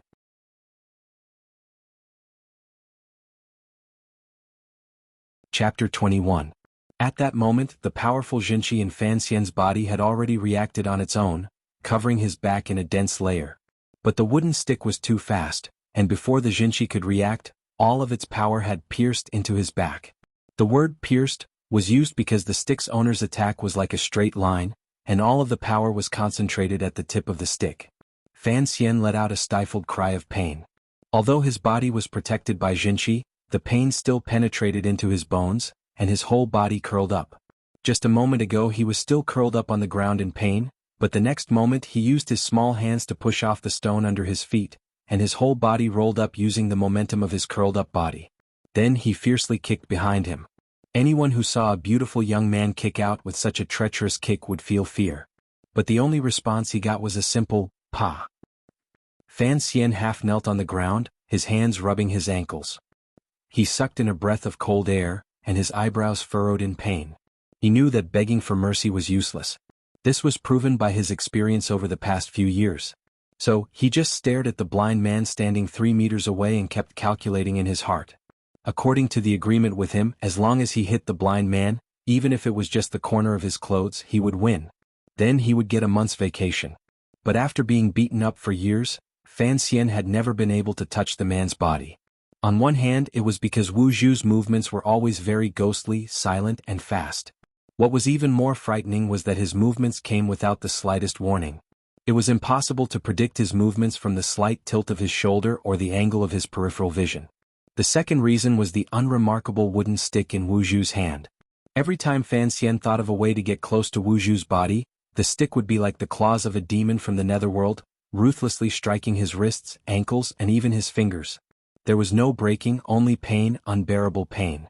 What puzzled Fan Xian the most was that no matter how hard he tried to muffle his own voice, Wu Zhu was still able to clearly find his position amidst the roar of the waves crashing against the rocks. The stick in his hand never missed its mark. Ayaya. Another stick struck his wrist and Fan Xian sang in extreme pain. He sang in a Beijing opera accent, dragging out his voice, far away from the heartless blind man. On the cliff, a nameless little yellow flower bloomed in a cowardly manner. Fan Xian lay weakly on the edge of the cliff. At this time, the sea below the cliff had already recovered its calm. Under the illumination of the sun, a golden light slowly flowed. The rocks that had been washed by the waves finally had some time alone and began to slowly dry. A few crustaceans also climbed up like little black dots. Feeling the pain on his body, he circulated his qi to examine the state of his body. He found that part of the violent Jinqi had been absorbed into the snow mountain behind his waist, and the other part had been used up to resist the constant strikes of the stick. So the Jinqi in his body was in a very calm state, just like the calm sea before him. He knew that resting under these circumstances would not be good for his cultivation, so he resisted the pain and climbed up with difficulty. He sat cross-legged and began to practice the method of the tyrannical scroll. Out of the corner of his eye, he glanced at Wu Zhu, who stood coldly on the edge of the cliff. The black cloth covering Wu Zhu's eyes fluttered in the sea breeze. He's really cool. He's not pretending to be cool. Fan Xian quietly commented on the blind man in his heart, and quietly said, "Uncle, be careful not to fall." Wu Zhu was such a powerful person, and naturally he would not die from falling off a cliff. Fan Xian was just speaking blindly. Don't get distracted. Wu Zhu threw down these cold words and no longer paid attention to him. Fan Xian sighed in his heart and began to calm his qi and spirit, entering a state of meditation. After an indeterminate amount of time, he awoke amidst the sea breeze and found that the sun in the sky had already shifted its position. Not far from him, Wuxia still maintained his steady posture. In the sea breeze he was like a flag that would never be cut down. He stood up and found that his body had completely recovered. His jinqi had become more abundant, and the impact on his meridians had weakened. Although his muscles and ankles were still sore, after returning to the manor, he used the medicinal wine he had prepared to rub them down, and they were naturally fine. In the slightly fishy sea breeze, he walked to the edge of the cliff and stood side by side with Wuxia, but he was much shorter than Wuxia. He picked up a stone and threw it into the sea with all his might. At this time, the jinqi in his body was vigorous, making him much stronger than the average person. The stone flew far away and landed on the surface of the sea, making a small splash that was barely visible to the naked eye. He was somewhat satisfied with his strength, thinking that even the best martial artist did not have as much arm strength as he did. Looking at the magnificent blue waves in front of him and the free birds flying in the sky, the qi in his body was drawn by the outside world. He couldn't help but feel refreshed. He spread his arms and roared at the surface of the sea. This roar was to vent his depression, to vent his nostalgia for his old world, to vent his love for this world, and to vent the feeling of a trapped beast that he had never had the courage to leave Danzhou. The capital, I will come back one day. Wuxia seemed to not hear his roar and continued to stand there quietly. What are you going to do? Fan Xian was stunned. He realized that Wuxia, the man of few words, had finally opened his mouth to ask him. He couldn't help but smile and answer, to see what this world is really like, of course. The outside world is very dangerous, Wuxia said coldly, still not turning his head. Fan Xian shrugged his thin shoulders, looking somewhat comical. I have Uncle Wuxia to protect me, what is there to be afraid of? After I came out with the lady, I forgot some things. Wuxia's normally calm voice suddenly paused. So in this world there are many people who can hurt me, and naturally they can hurt you. Uncle, you are modest.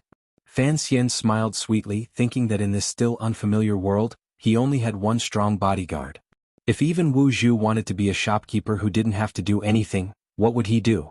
If I were by your side in the capital, I would bring you trouble. Fan Xian raised his head and looked at the blind Wuxia's seemingly expressionless face. He thought for a moment, then replied with some embarrassment, I will protect you. After hearing this, Wuxia finally turned his head and very seriously stared into Fan Xian's eyes. This, the lady also said this. Fan Xian smiled. It seemed that his shamelessness was somewhat like his mother's.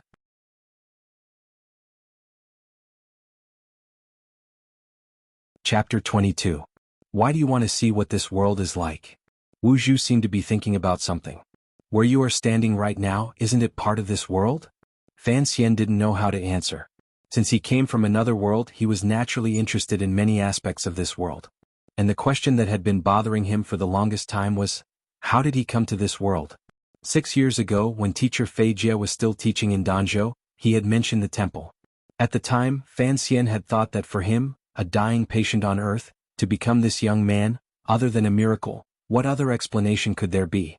So he was very curious about the temple and wanted to see what was there. As for the capital, it was also a place he wanted to go. He didn't know if Fan Ruoruo would be able to live a happy life under the tyranny of her stepmother. And after being separated from Fei Jie for a few years, he also wanted to visit that cute, perverted old man. Most importantly, in his previous life he had been bedridden for a long time, and in this life he had been trapped in Danzhou as a child for a long time. In contrast to his current life, a fire began to burn in Fan Xian's heart. This fire was enough to burn his spirit and stimulate his desires. He wanted to do something, to obtain something. Peace and ambition, power and happiness, love and beauty. These were not words that matched and were even incompatible with each other. They flashed through his mind like floating lights. After thinking for a long time, he carefully replied, if people only have one life, then they need to see different things and meet different people. Only then can they enjoy the game that can't be repeated. This was Fan Xian's heartfelt words. In his previous life, on his deathbed, he had thought about how he would live his next life if he had another. Wuxia asked, what are your plans? First of all, I need to ensure that I can live. Fan Xian crouched down and threw another stone. This time he didn't use any force, so the stone smashed into the gray reef below. So I need to have the ability to protect myself. And then I set 3 goals for myself. Wuxia listened quietly. First, I want to have many children.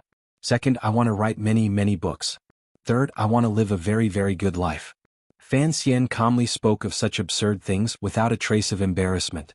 In the depths of his heart, since this world was not Earth, then he could be considered the only representative of Earthlings in this world. According to biological principles, as the representative of human flesh and blood heritage, he should have the obligation to give birth to many children in this world. At the same time, he believed that he was also the representative of the human cultural heritage on Earth. How many beautiful artistic achievements had human beings created since ancient times? How could they not be found in this world? If he didn't write or copy, he would have there were many books that allowed cultural heritages like Chao Shuichin and Kill Bill to shine in this lonely world.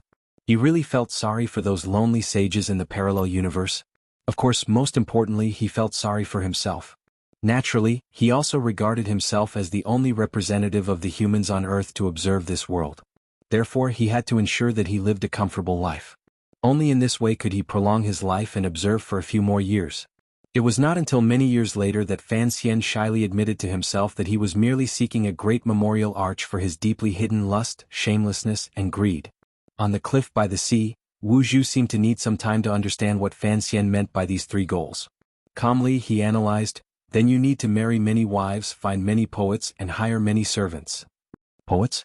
Fan Xian knew that scholars and poets often used this phrase, but he still did not quite understand. Scholars who specialize in writing manuscripts for others. They don't have the right to sign their names. Fan Xian smiled, thinking that he was prepared to use the likes of Old Chao and Old Sha as his sharpshooters. Naturally, he did not need those poets. As he was thinking, he heard Wu Zhu's calm and overly simple analysis. If you want to marry many wives, hire many servants, and find many poets, you need to earn a lot of money. If you want to earn a lot of money, you need a lot of power. If you need a lot of power, you need to be closer to the center of power in this country. Wu Zhu turned and left. When you turn 16, we will return to the capital.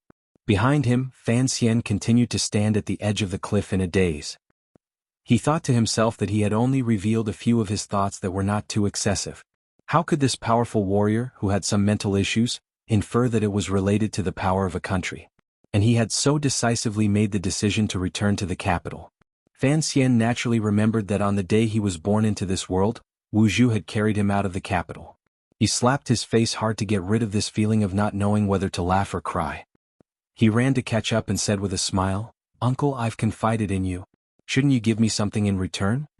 "What do you want to know?" "About my mother. Why are we being hunted in the capital?" "I will tell you everything about Miss when you turn 16. This is Miss Lastwill. As for the people who are hunting us, you don't need to know because they all died 10 years ago." By the time they returned to Danzhou Harbor, it was already noon. Fan Xian and Wu Zhu parted ways outside the city and entered the city alone. The residents of the city had long since become accustomed to the young master of Fan Manor wandering around outside the city.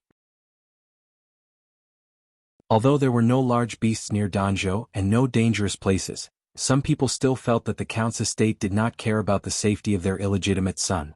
After all, in the eyes of the people, Fan Xian was still a boy of 11 or 12 years old. The residents of Danzhou, who had nothing to do all day and did not have to pay taxes to the imperial court, were always so idle that they could infer some very strange ideas from many things. For example, some people in the Count's estate hoped that the illegitimate son would be eaten by strange beasts in the wild, or fall off a cliff and die. Thinking that the little boy, who always had a cute smile on his face, was actually living in such a dangerous mansion, everyone couldn't help but feel some palpitating pleasure. Fan Xian did not know what the passers-by were thinking. He kept his bashful smile on his face, lowered his head and returned to the Count's estate. Knowing that he would be back for dinner, all the servants were waiting for him. The Countess sat in the armchair, her eyelids half closed as if she was sleepy.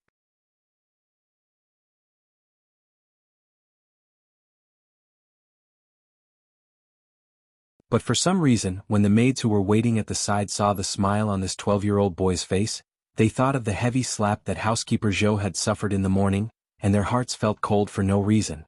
"I'll take it back to my room." Fan Xian spoke to the servant girls beside him, and then carried the plate of stir-fried bamboo wormwood and a bowl of white rice to his own bedroom in the side courtyard. At this time, the old woman had not yet finished eating, and it was very impolite for a junior to leave the table. But the old woman did not say anything. Back in his room, he took out some vomiting powder and swallowed it. Then he stuck his fingers into his throat and dug with all his might. Finally he spat out the remains of the food. Not daring to tarry, he took out a few of his own pills from a drawer and swallowed them with clean water. He then circulated his jinchi throughout his body and found that there seemed to be no problem.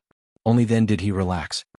He looked at the stir-fried bamboo wormwood on the plate and smiled bitterly. He then poured it into the toilet bowl behind his bed. There was poison in the food.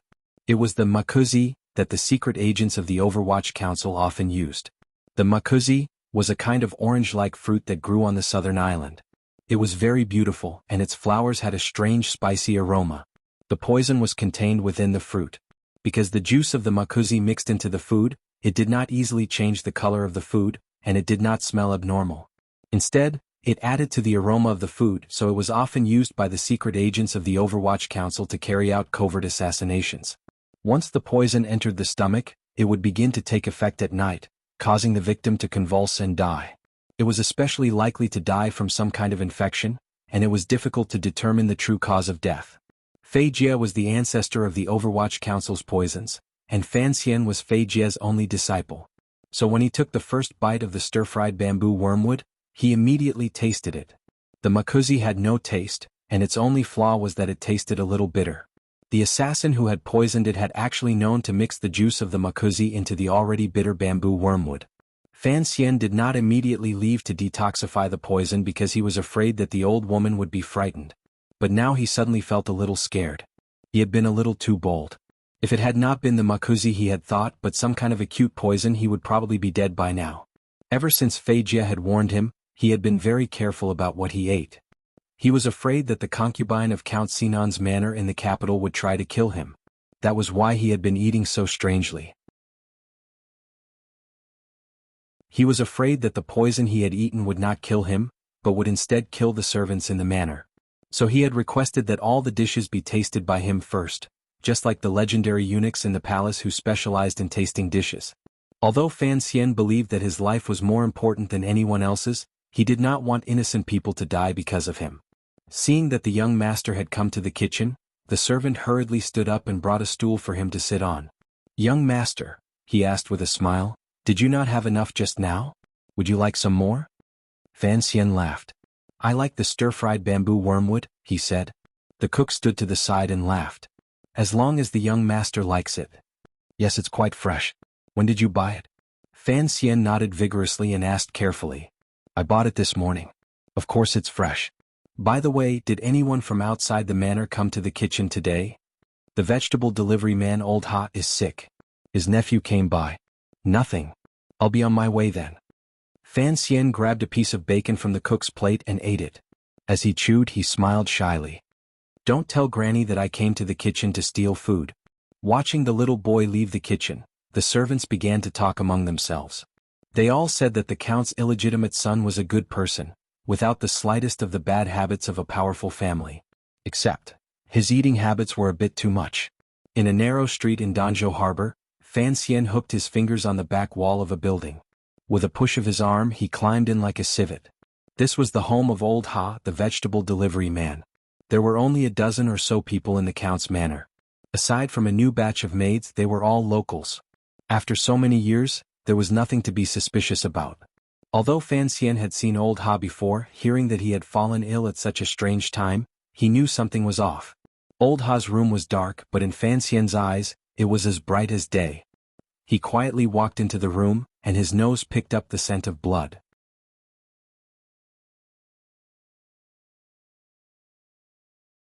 Chapter 24. Old Ha's body lay on the bed, covered by a quilt. Only his feet could be seen. The smell of blood was faint. It was obvious that the assassin had taken care of it. If Fan Xian's nose had not been so sensitive under Fei Jie's tutelage, he might have missed it. Fan Xian stood quietly in the corner. The darkness hid the assassin as well as himself. Learning from the blind Wu Zhu, Fan Xian tried to calm himself. Zhenqi flowed slowly through his body, and his heartbeat harmonized with the noise outside. The assassin should not have left yet. The Overwatch Council spies had always been meticulous. After poisoning Fan Xian, they would have waited until nightfall to confirm the illegitimate son's death. Only then would they have left Danzhou Harbor. And in this city, since the assassin had disguised himself as Old Ha's nephew, he must be familiar with this building and would not be willing to look for another observation spot. But things had developed beyond Fan Xian's expectations. He carefully observed the room. Other than old Ha's cold body on the bed, there was no one else there. He slowly walked along the wall into the room, careful not to make any noise when he bumped into the furniture. His eyes drifted over the roof and some inconspicuous corners. He walked along the wall until he was near the window. Outside light shone in through the window. Old Ha's house was obviously not rich enough to use glass, so the light in the room was not very bright. Fan Xian quietly stood next to the light, using the contrast between light and darkness to cover his tracks. After standing there for a long time, he frowned. He might have been wrong. The poisoned assassin might have left Danzhou Harbor long ago. If that was the case, coming here first instead of restraining housekeeper Zhou was obviously a mistake. He walked to the side of the bed wanting to see how poor old Ha had died. As he got closer and closer to the bed, he became more and more nervous because he heard a suppressed and light breathing sound. This person's breathing had been hidden in the noise of the market earlier. It was only when Fan Xian got closer to the bed that he could hear it. When the assassin discovered someone had come in, he had already hidden behind old Ha's body. The breathing behind the body was very steady, about 7 breaths per minute. If Fan Xian did not have an abundant amount of Xiantianjinqi and sharp hearing, he would not have been able to hear it. Fan Xian's footsteps stopped. He looked at the bed for a long time. He didn't know if it was a trap.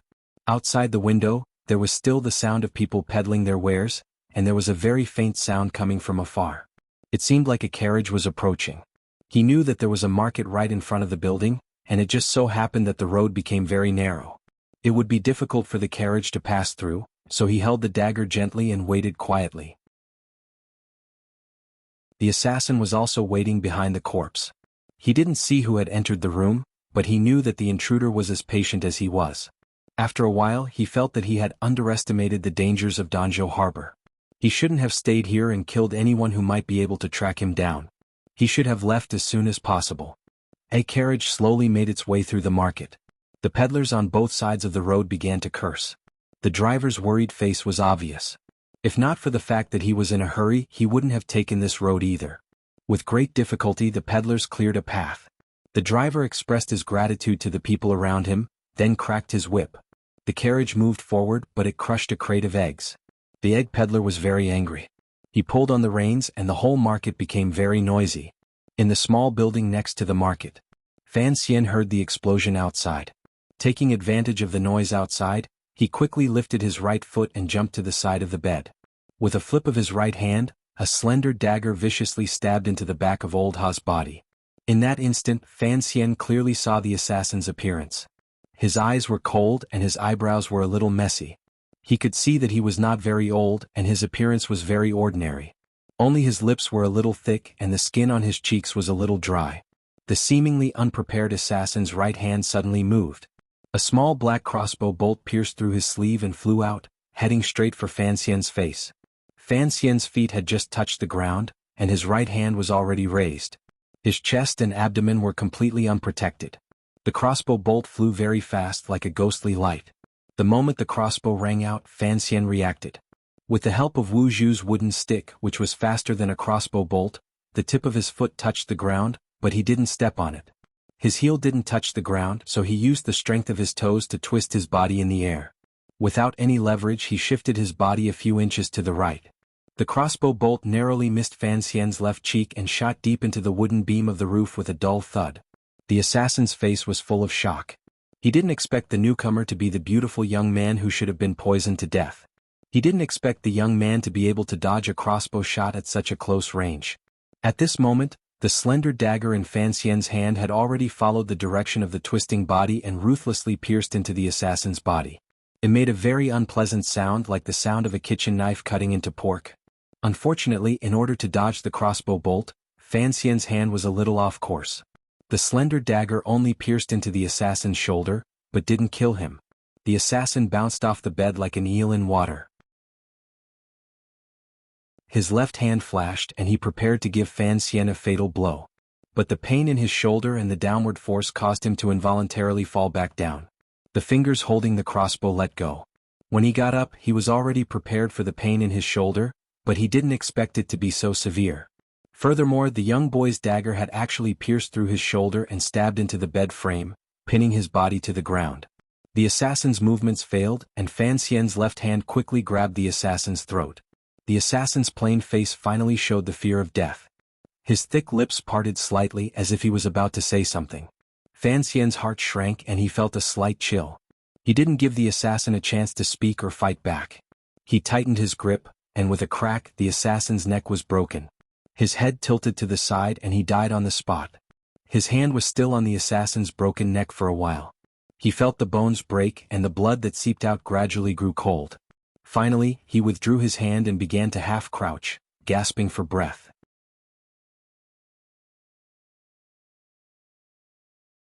Chapter 25. After a long time, Fan Xian finally calmed down. His clothes were stuck to his body in a cold sweat. He retrieved the slender dagger from the assassin's shoulder. The sound of the blade cutting through flesh and bone was very terrifying. He couldn't help but be stunned. He then removed the small and sinister hidden crossbow from the dead assassin's sleeve. The dagger was painted black to prevent it from reflecting light. But Fan Xian knew that the black paint, which Fei Jie had personally made, was not only poisonous, but also a drug that could amplify the pain of an injured person. He carefully sheathed the dagger in a sheath made of hard camel skin. He looked at the assassin's corpse on the bed and the feet of old Ha, who was delivering vegetables. Then he turned and left. He pushed open the door.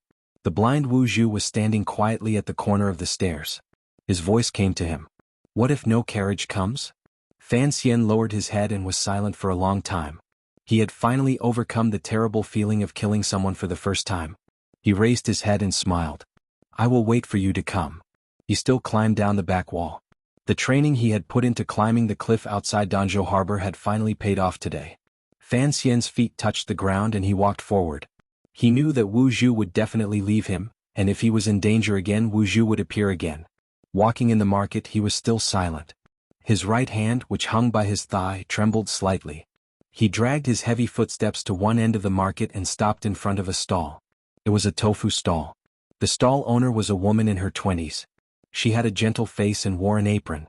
Her hands were white and tender. "Sister Donger." Fan Xian greeted her with a smile. This was Donger, the maid he had chased out of the count's manor. When he was very young, Fan Xian would often lie in her arms and sleep, and their relationship had always been very good. After Donger left the manor, she set up a tofu stall in the market, so Fan Xian would often come here to buy tofu. When Donger saw him, a gentle smile appeared on her face. She led him in. "Young master, why are you here?" As he sat on a small stool, another resident came to buy tofu. Donger looked at him with some difficulty. Fan Xian nodded and told her to look after her business. Turning around, he found a crib behind the stall. On the crib sat a little girl about 2 or 3 years old. Her cheeks were rosy, and she was stretching out her clumsy hands to play with the little bell tied to the crib. Fan Xian reached out and picked up the little girl, playing with her. Donger turned around and saw it. She hurriedly came forward and took it into her arms. She complained, "Don't dirty your clothes. When we get back, you'll have to let those maids wash them again." Fan Xian chuckled and said, "Sister Donger, when I was your daughter's age, didn't you hug me every day?" Donger smiled and said, "My young master, how can you compare with us servants?"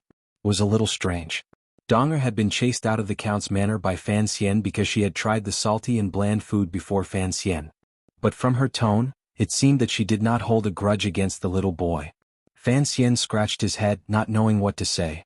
Donger seemed to see that he was in a bad mood, so she teased her daughter and called out, "Call me young master, young master.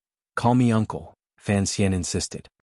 He sat in the tofu stall for a long time watching Donger cut the tofu, weigh it, wrap it in paper, and teasing the little girl next to her to call him uncle. After a long time, Fan Xian finally got rid of the chill in his heart.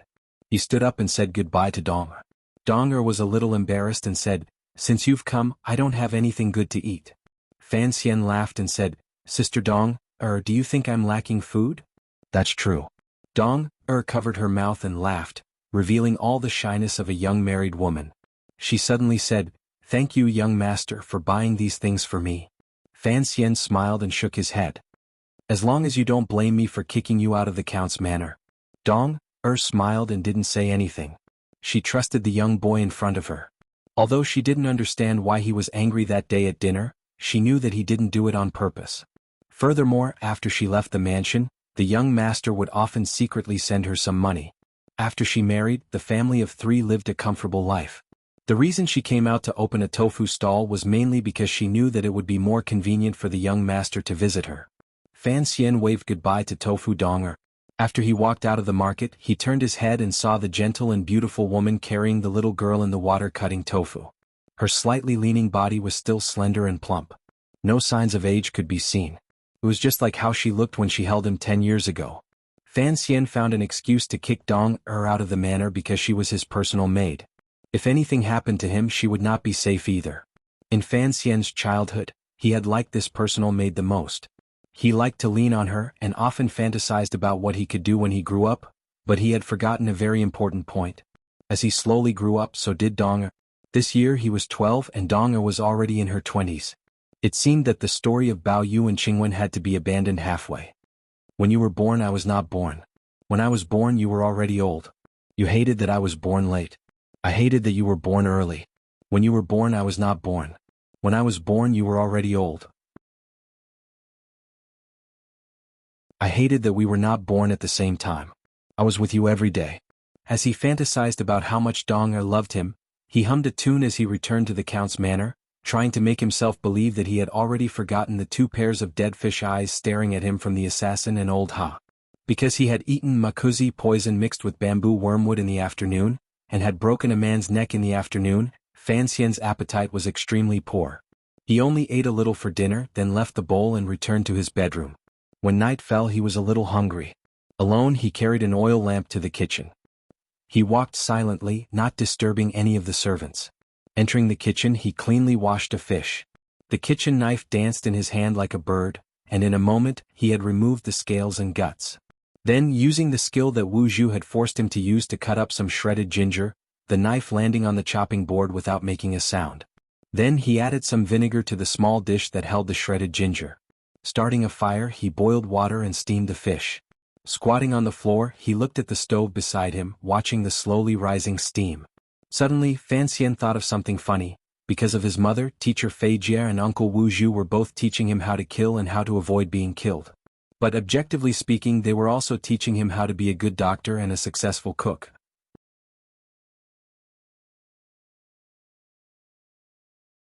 Chapter 26.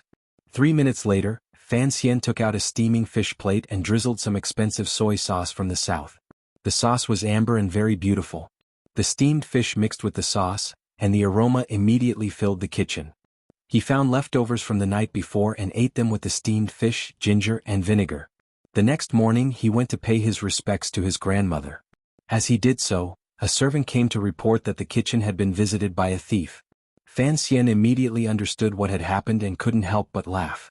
As he massaged the countess's shoulders, he said to the housekeeper, "I heated up some food last night. Don't be nervous." The servant was dumbfounded. The young master was so young, why didn't he ask the servants to do something?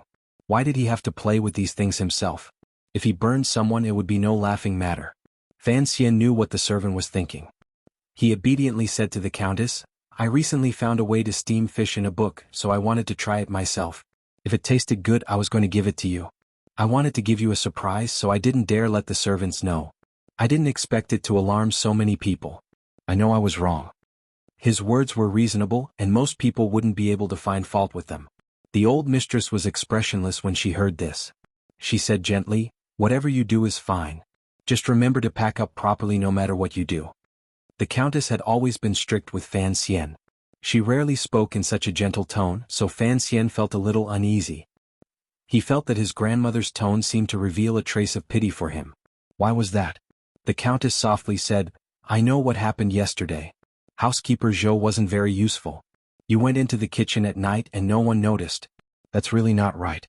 I've already sent him back to the capital. Let that broken family deal with them." Fan Xian was slightly shocked. Only now did he remember that after he returned from killing someone, he had forgotten to deal with housekeeper Zhou. It was clear that the assassin had been able to sneak into the manor and poison it, and he had been so careless. It was indeed disappointing. During the day, Fan Xian was in no mood to read the books sent from the capital. When he left the manor again, he subconsciously passed by the market. Only then did he understand what his grandmother meant when she said, "No matter what you do, just remember to tidy up." A corner of the market had already been burned into ruins, but miraculously, it did not affect the neighboring buildings. Only the small building was burnt to a crisp, leaving nothing behind. Fan Xian, who was short, was listening to the conversation from the side. He knew that 2 people had been burned to death in the fire and were beyond recognition. The place that had been burned was the building where Fan Xian had killed people yesterday. Destroy the evidence? Fan Xian remembered that his grandmother had just said that she had sent housekeeper Zhou back to the capital. Connecting this with the wretched ashes in front of him, he suddenly felt a chill run through his body. He finally understood what had happened. He really did not think that his grandmother, who was too strict with him and didn't love him enough, would be so meticulous in her thinking. For the sake of her grandson's safety, she would do such a thing. Thinking of the old woman's normally closed eyes and resting appearance, Fan Xian could not connect this image with the ruins in front of him that were still giving off smoke. Fan Xian mingled in the crowd and looked at the charred remains of the black wood in front of him. He knew he had learned a few more things. Some of the nearby residents noticed his arrival. After greeting him, they were about to say something, but Fan Xian pretended not to hear them and left the market. Without realizing it, he had walked into the familiar grocery store. "The housekeeper has been sent back to the capital," said Fan Xian. Wu Zhu stood in the store, his body facing the quiet street. He did not react. The residents had all gone to the market to watch the excitement, so the street was very empty. "The small building we went to yesterday was burned," continued Fan Xian. Wu Zhu still did not react. Fan Xian grabbed the corner of his sleeve and said in a low voice, "Do you think I was stupid for forgetting to take care of housekeeper Zhou?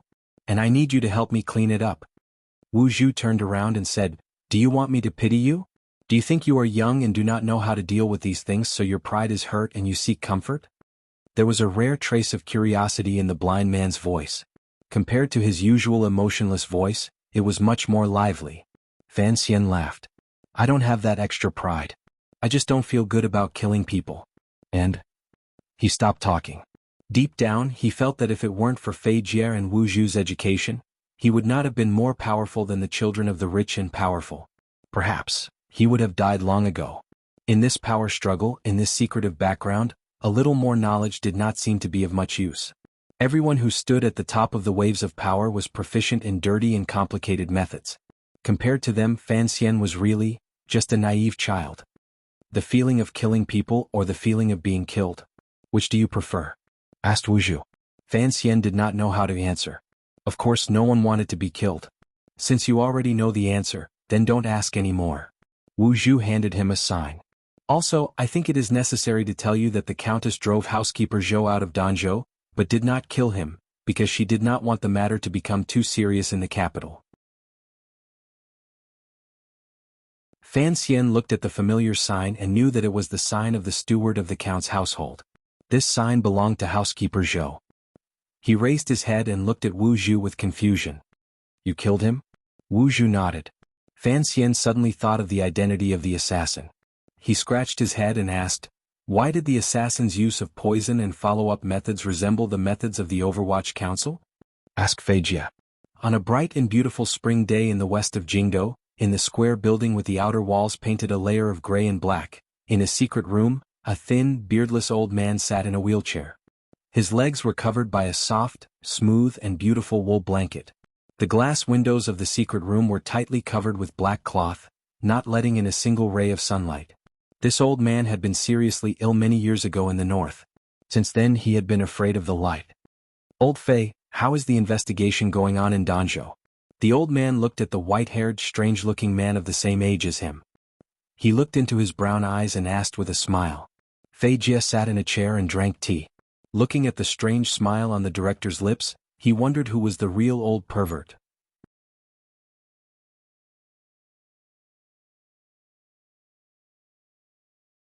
Chapter 27. Most of the government offices in the capital were concentrated in the area to the east of Tianhe Avenue.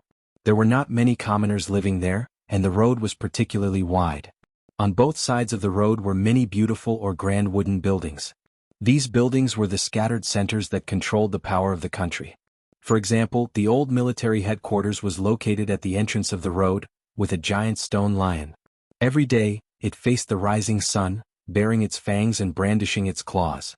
In the light and shadow, it looked strange, like a giant prehistoric beast. It did not reflect the military might of the Qin kingdom. The true center of power in the Qing kingdom was deep in the palace in the north of the city. The buildings in the palace were not as tall as the government offices, except for the watchtower that towered into the sky. However, the thick palace walls and the incomparably vast plaza created an extremely sacred feeling. The officials of the kingdom of Qing all knew that the brilliant and astute emperor of the royal palace would not dwell on the specifics of officialdom. Thus, to them, the most terrifying place in the entire bureaucracy of the kingdom of Qing, and the place with the most power, was neither the yamen nor the royal palace. It was the square building in the west of the city, with its outer walls painted with a layer of gray and black. It looked sinister and terrifying. The Overwatch Council was located there. The Qing kingdom implemented a system of 3 departments and 6 departments. The 3 departments were the Overwatch Council, the Ministry of Education, and the Ministry of Military Affairs, which had been upgraded from the old military headquarters. Of the 3 departments, the most powerful was the Overwatch Council. The Overwatch Council had the power of independent investigation, arrest, and, in some cases, trial. No other organization had the power to supervise it. In some sense, it was a wild beast without a leash. It was also like the Emperor's secret agency. No, it should be said that the Overwatch Council was a secret agency that the Emperor had placed in the open. However, the officials of the Qing kingdom were always deeply worried. The current emperor was talented and could subdue the sinister Director Qin and the Overwatch Council's countless secret agents and terrifying power. But what if, in the future, who would pull the reins of this ferocious beast? Furthermore, the officials who had suffered under the Overwatch Council always cursed in their hearts. The Overwatch Council was not a wild beast, but a sinister and despicable wild dog. At that moment, in that dark room of the Overwatch Council, there was a quiet and secret conversation going on. The assassins in the Danzhou fire were indeed part of the council, and were under the jurisdiction of Dongshan Road. The 4th Bureau had always been in charge of the organization's affairs in other places.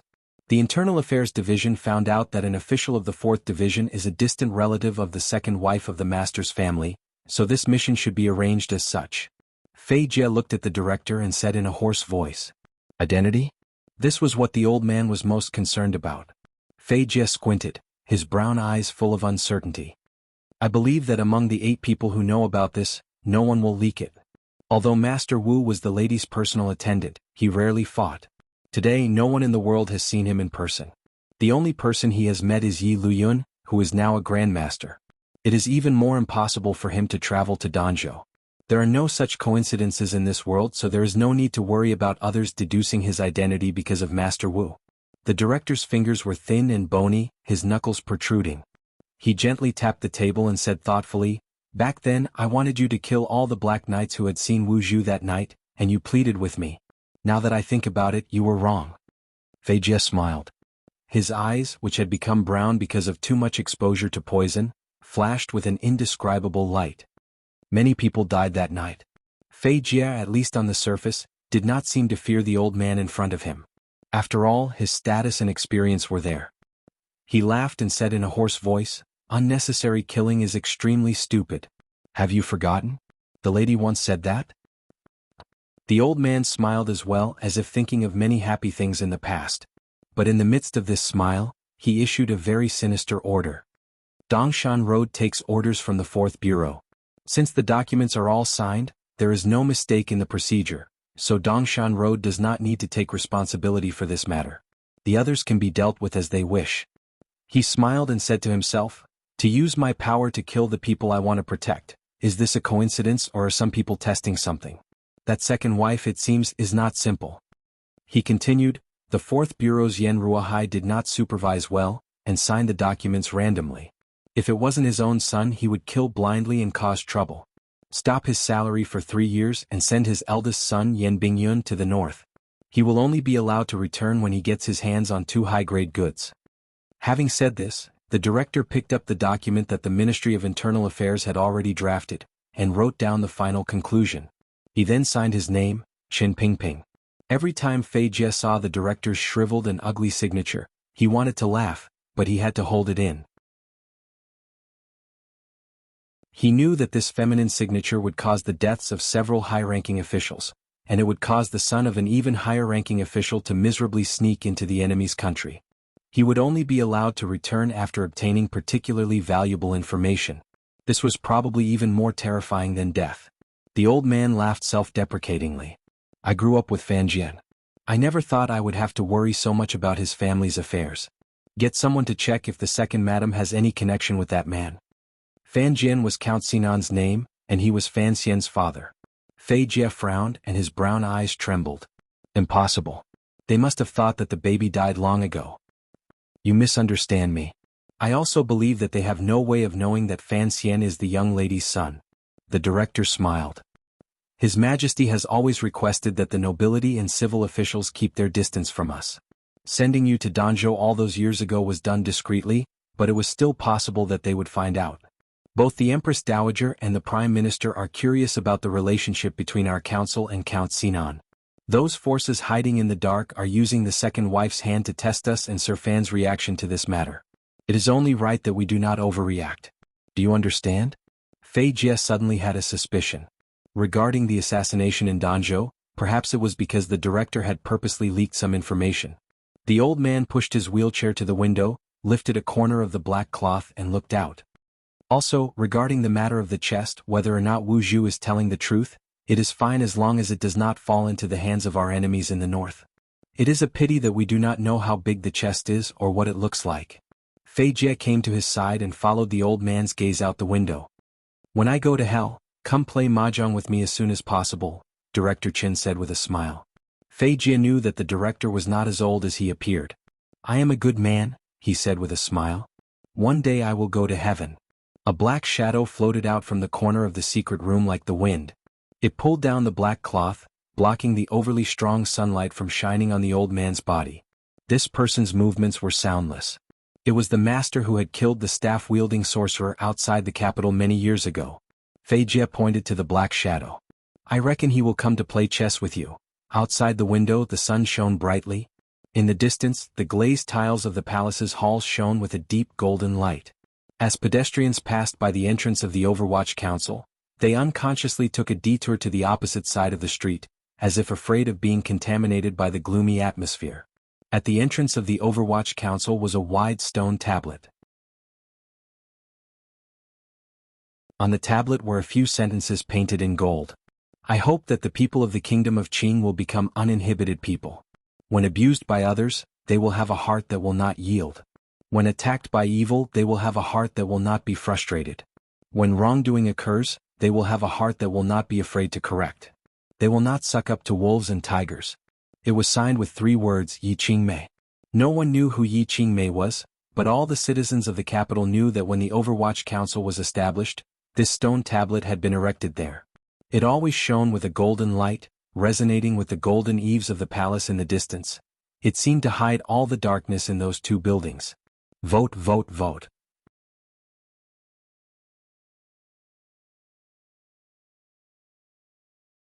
Chapter 28. After experiencing an undercurrent of unrest, Danzhou Harbor quickly regained its peace. No one paid any more attention to the relationship between Old Ha, who had been burned to death, and the other corpse in his building.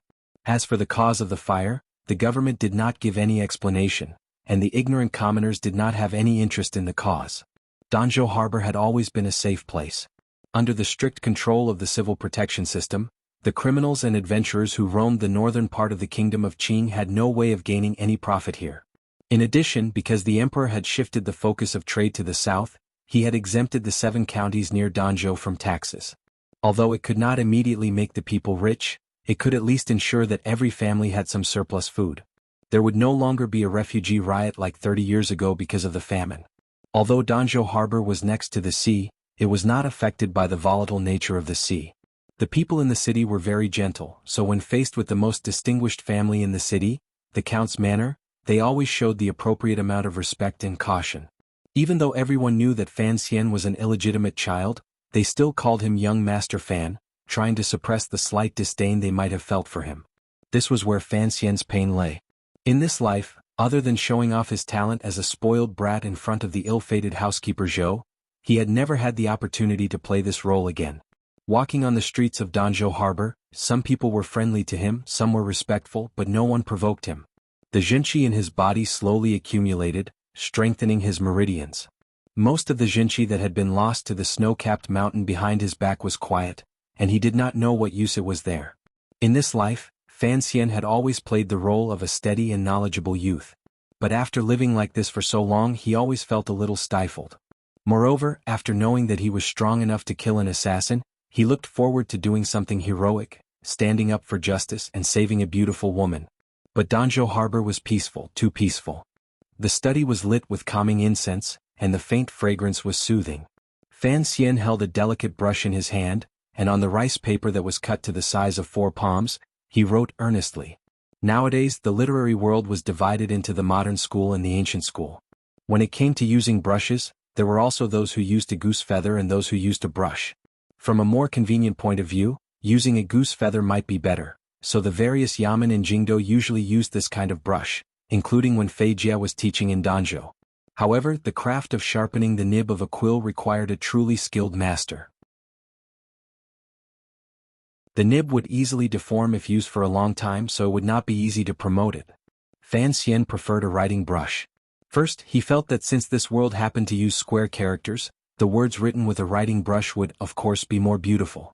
He decided to practice his calligraphy so that he wouldn't embarrass himself in the future. On the other hand, he believed that a story like the one he was writing now must be copied slowly with a brush and beautiful small regular script to show respect. His personal servant girl, Cici, used 2 slender fingers to hold a piece of ink and slowly and evenly ground it clockwise in the inkstone. Her eyes fell on the paper in front of the young master, and on it was written, "Saw Jining alone in the room washing tea bowls." Qin Zhong ran over and kissed her. Jining anxiously stamped his feet and said, "What is this? If you do this again, I will scream." Qin Zhong begged, "Good man, I am dying of anxiety. If you don't comply today, I will die here." "Jining, what do you want?" "I will only comply when I get out of this prison and away from these people." Qin Zhong, "That is easy, but distant water cannot quench present thirst." Cici glanced at the unbearable content written on the paper and couldn't help but blush. How can this Jining be so shameless? Fan Xian heard the servant girl's angry voice and raised his head curiously. He asked with a smile, "Sister, why do you say Jining is shameless?" When he was in the room or somewhere no one was paying attention, he would always call the head servant girl's sister. This habit had continued since Donger. The servant girls couldn't dissuade him, and the old mistress didn't care, so they could only let him be. After all these years, he had long gotten used to it and didn't think it was strange. Cici's blush spread out like the morning clouds. It was very beautiful. She explained in a low voice, that nun, her words and actions are too impetuous and frivolous. But young master, what is a nun? And what kind of place is the Mantu nunnery? Fan Xian chuckled, thinking that when he wrote about Qin Zhong and Jining's illicit relationship later, she would probably feel that he was really impetuous. But when he heard Cici ask what a nun was, he remembered that there was no Buddhism in this world. Naturally, there were no monks and there were no female monks. He scratched his head with his empty hand, not knowing how to explain. After a long time, he forced out a sentence. "Nuns are like ascetic monks and the Mantu nunnery is like a temple." Hearing his explanation, Cici was shocked. "Young master, you don't dare to write nonsense. The temple is located in the misty sky. It has always been compassionate to the people of the world, and it doesn't meddle in worldly affairs. How could it be such a dirty place?" Fan Xian didn't explain to her. He smiled and said, "I know. I'll just be careful when I write." After writing a few more sentences, he thought of something and had Cici leave. He didn't want the servant girls to see the content that was not suitable for children and report it to the old mistress. When he was young, he often told stories to scare Donger. Donger always thought that it was the teacher who taught him. Later, she really did complain to the old mistress, causing Fan Xian to read silently for a few days. Cici gave him a few careful reminders, put down the ink in her hand and pushed open the door. Before she left, her graceful posture made Fan Xian's heart slightly warm. Fan Xian held the brush in his hand and pondered, thinking that copying Dream of the Red Chamber was indeed much more complicated than plagiarizing the poems of the predecessors.